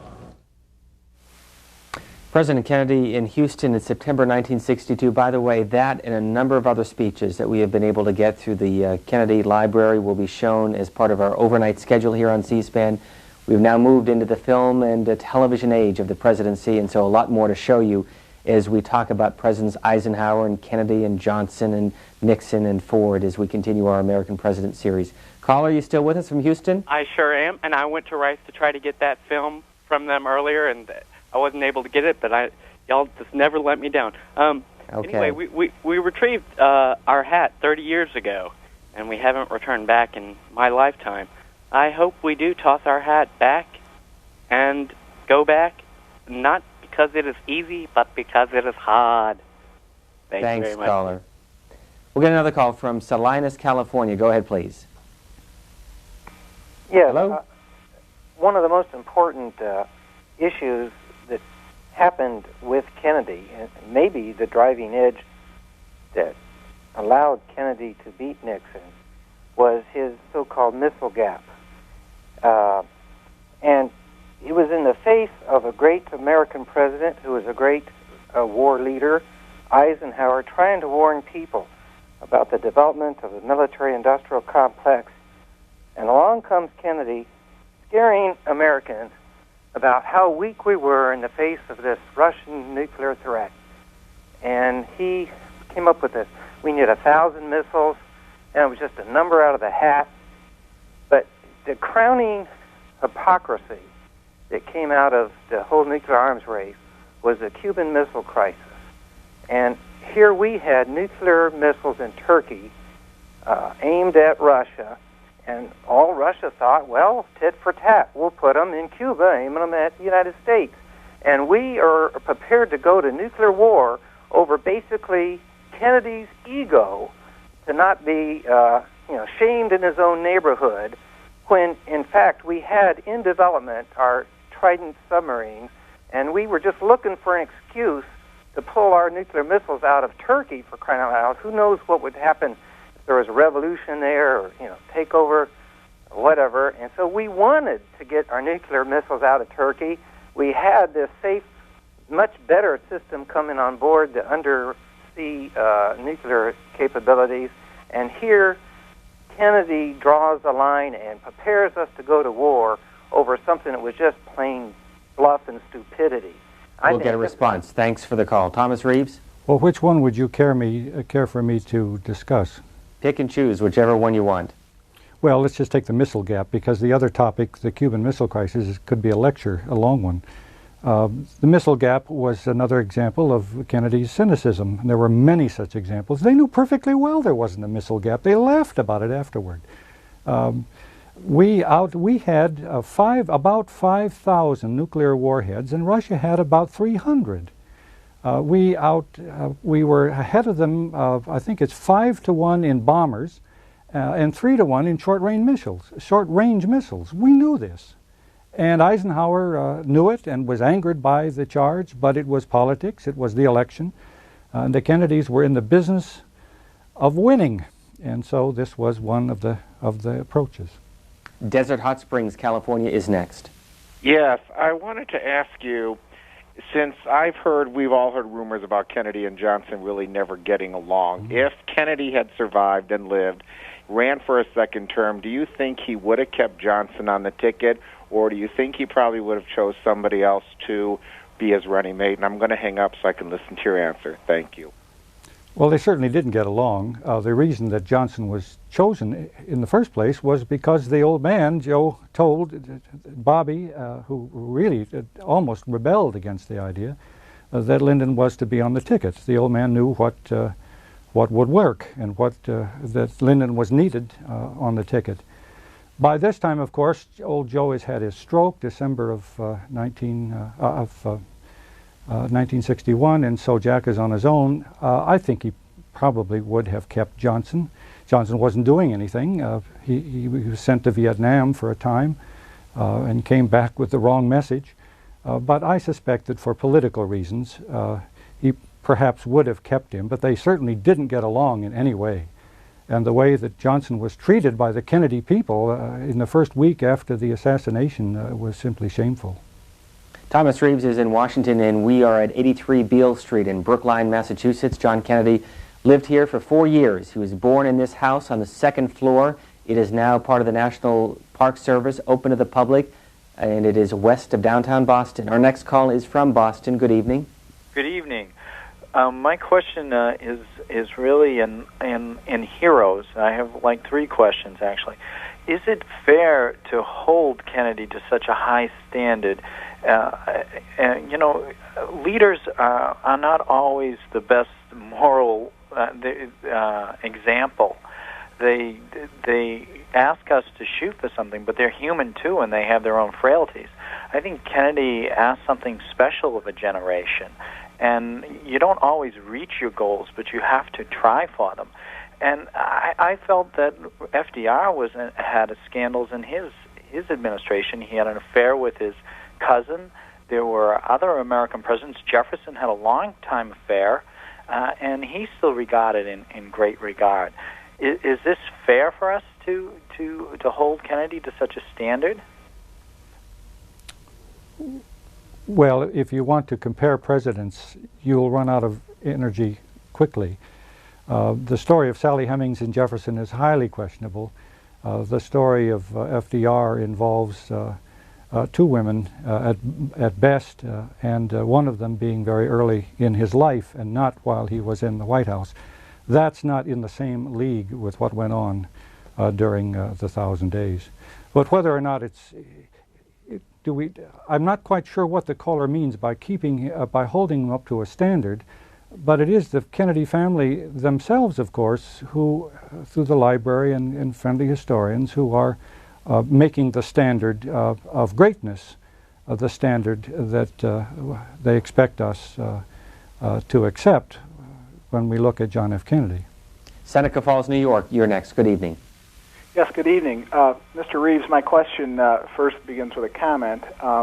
I believe your presentation and the facts that you present as absolute and true is irresponsible and does a true disservice not only to our 35th president, but also the country as a whole. So obviously you understand my bias and my strong feeling for President Kennedy. But I'd also like to ask you a question, how you explain, if the facts you present are true, the true and genuine yearning that still exists and the genuine love for President Kennedy, that he touches so many people today, continues to do it. I'm 40 years old. One of the first memories I have of life is President Kennedy and the good, strong, warm feelings he gave to our entire country. Of course. My feeling that we have yearned to retain that and have longed to have someone fulfill it and go on yearning and compare all future presidents to him. Thanks for the call. Well, it's a very perceptive comment, and I think you've answered your own question, and that is that we all are in desperate need of heroes. I sometimes ask my students after they've studied the 20th century for an entire semester to list the heroes that they can come up with. And it gets very embarrassing. I ask them to list 10, and sometimes they can come up with 3 or 4. It's my Uncle Frank, the professor. They do the best they can. We're very, very short of heroes. And the squalor of the Clinton years that we've endured, of course, increases our yearning for someone who is handsome and brilliant and strong and heroic. It would appear from the photos we've been watching for more than 2 hours now that such a God came on this planet, and we yearn for such people. It's probably a religious desire gone haywire. But I do understand what you're saying, and Godspeed. And we'll show more of those photographs. This is one of the last trips that President Kennedy took, a trip to Ireland in 1963. Sandy, Utah is next. Good evening. Thank you very much for your C-SPAN's program on the American presidents. It's been great. I would like the authority to make a comment on the relationship between the president and his brother Bobby. Some have called Bobby the co-president, his ruthlessness and how they interacted in the presidency, and then also his opinion of the Warren Commission. My understanding is that the Warren Commission either stands or falls on the magic bullet theory. Thank you. Thank you, caller. Thomas Reeves? Bobby Kennedy was old Joe's favorite son. He said of Jack, well, he's friendly, but he'll make up to you shortly after something has gone wrong. He said, Bobby's like me. When he hates you, you stay hated. Yes, he was abrasive, he was aggressive, he became very liberal when he ran for the presidency. Prior to that time, he was one of the genuinely distasteful people I know of in Washington. He had no close relationship really with Jack until the Bay of Pigs. They got to know each other on a tour a couple of years earlier, but they become close after the fiasco of the Bay of Pigs, when the Kennedys came together again and said, look, we can't trust anybody else. We have to trust each other. What was the relationship like, though, in the 1950s? There are a lot of archival films of the two of them in the questioning of Jimmy Hoffa, and then, of course, his past campaigns for the Senate and his presidential campaign. Yes, well, the father was running those campaigns and put Bobby in to make sure, starting in '52, when Bobby was very young, to make sure that the orders were being followed. They were fairly close, but they didn't. Jack said they really didn't get to know each other until very later, because there was a discrepancy in their ages and because Jack was often in a different place. You also write in your book that Bobby Kennedy considered coming back to Massachusetts to run for governor. How serious was that? Well, it's difficult to say. It's really difficult to say. That's one of those what-if questions. I wish we would have access to the papers that would give us a definitive answer to that question. We do have some good Bobby Kennedy interviews, but it's not right to say that he was a co-president, but toward the end they were very close.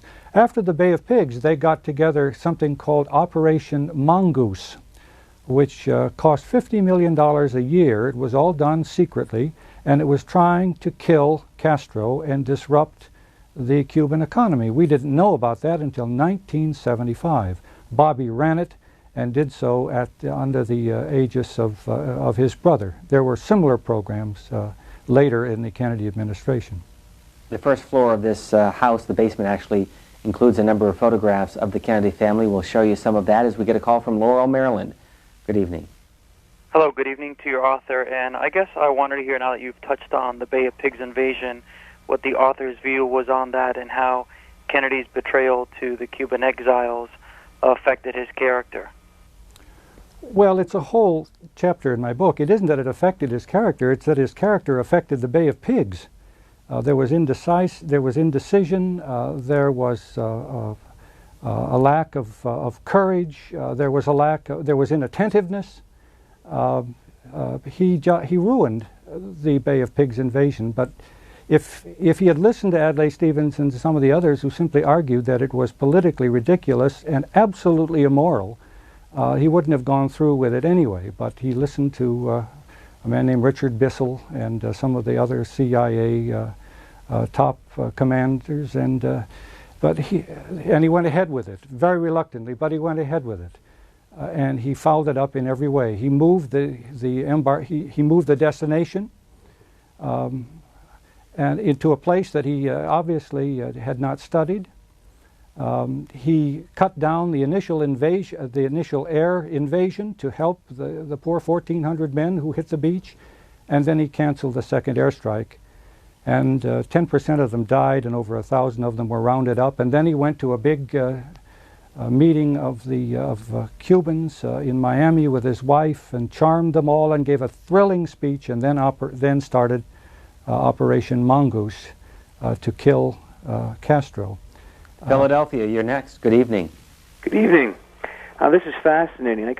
I have lots of questions I could answer, but I'll have to limit it to one. Personally, I really don't care about his personal sexual escapades per se, but I understand that he apparently had an affair with a mafia princess and an East German spy. I guess I should get a life. I'm watching too much educational television, but I heard somewhere, I don't remember where, that the affair with the East German spy, right during obviously the height of the Cold War, would have been reported had he lived more than a week or two. Is this true? I wonder if you can add anything to that.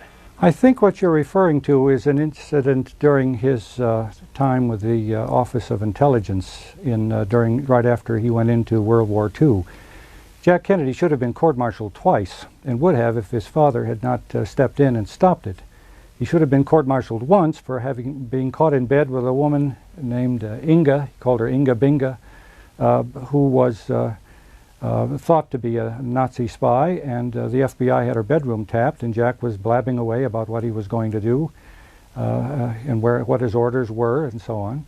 And secondly, of course, the PT-109 incident itself, which was a disgrace and a laughing matter. He showed some courage in rescuing the life of a man, but he should have been court-martialed for both. That's, I think, what you mean by the German spy. There is another story of yet another woman later on. The other woman you're referring to, I read the book. It was called My Story by Judith Campbell Exner, and it was one of the reasons I began to pursue this whole study. It was written in 1977. You won't find it for sale at the Kennedy Library, nor would you find my book for sale at the Kennedy Library. The book I thought was compelling, and we've learned from FBI papers that much of what she said we now can substantiate, and I'm convinced that it's true. And by the way, Judith Exner, who was 66, died just about a month ago. Yes. Waikoloa, Hawaii is next. Good evening. Aloha, and it's Waikoloa. I just Sorry about the pronunciation. Go ahead, please.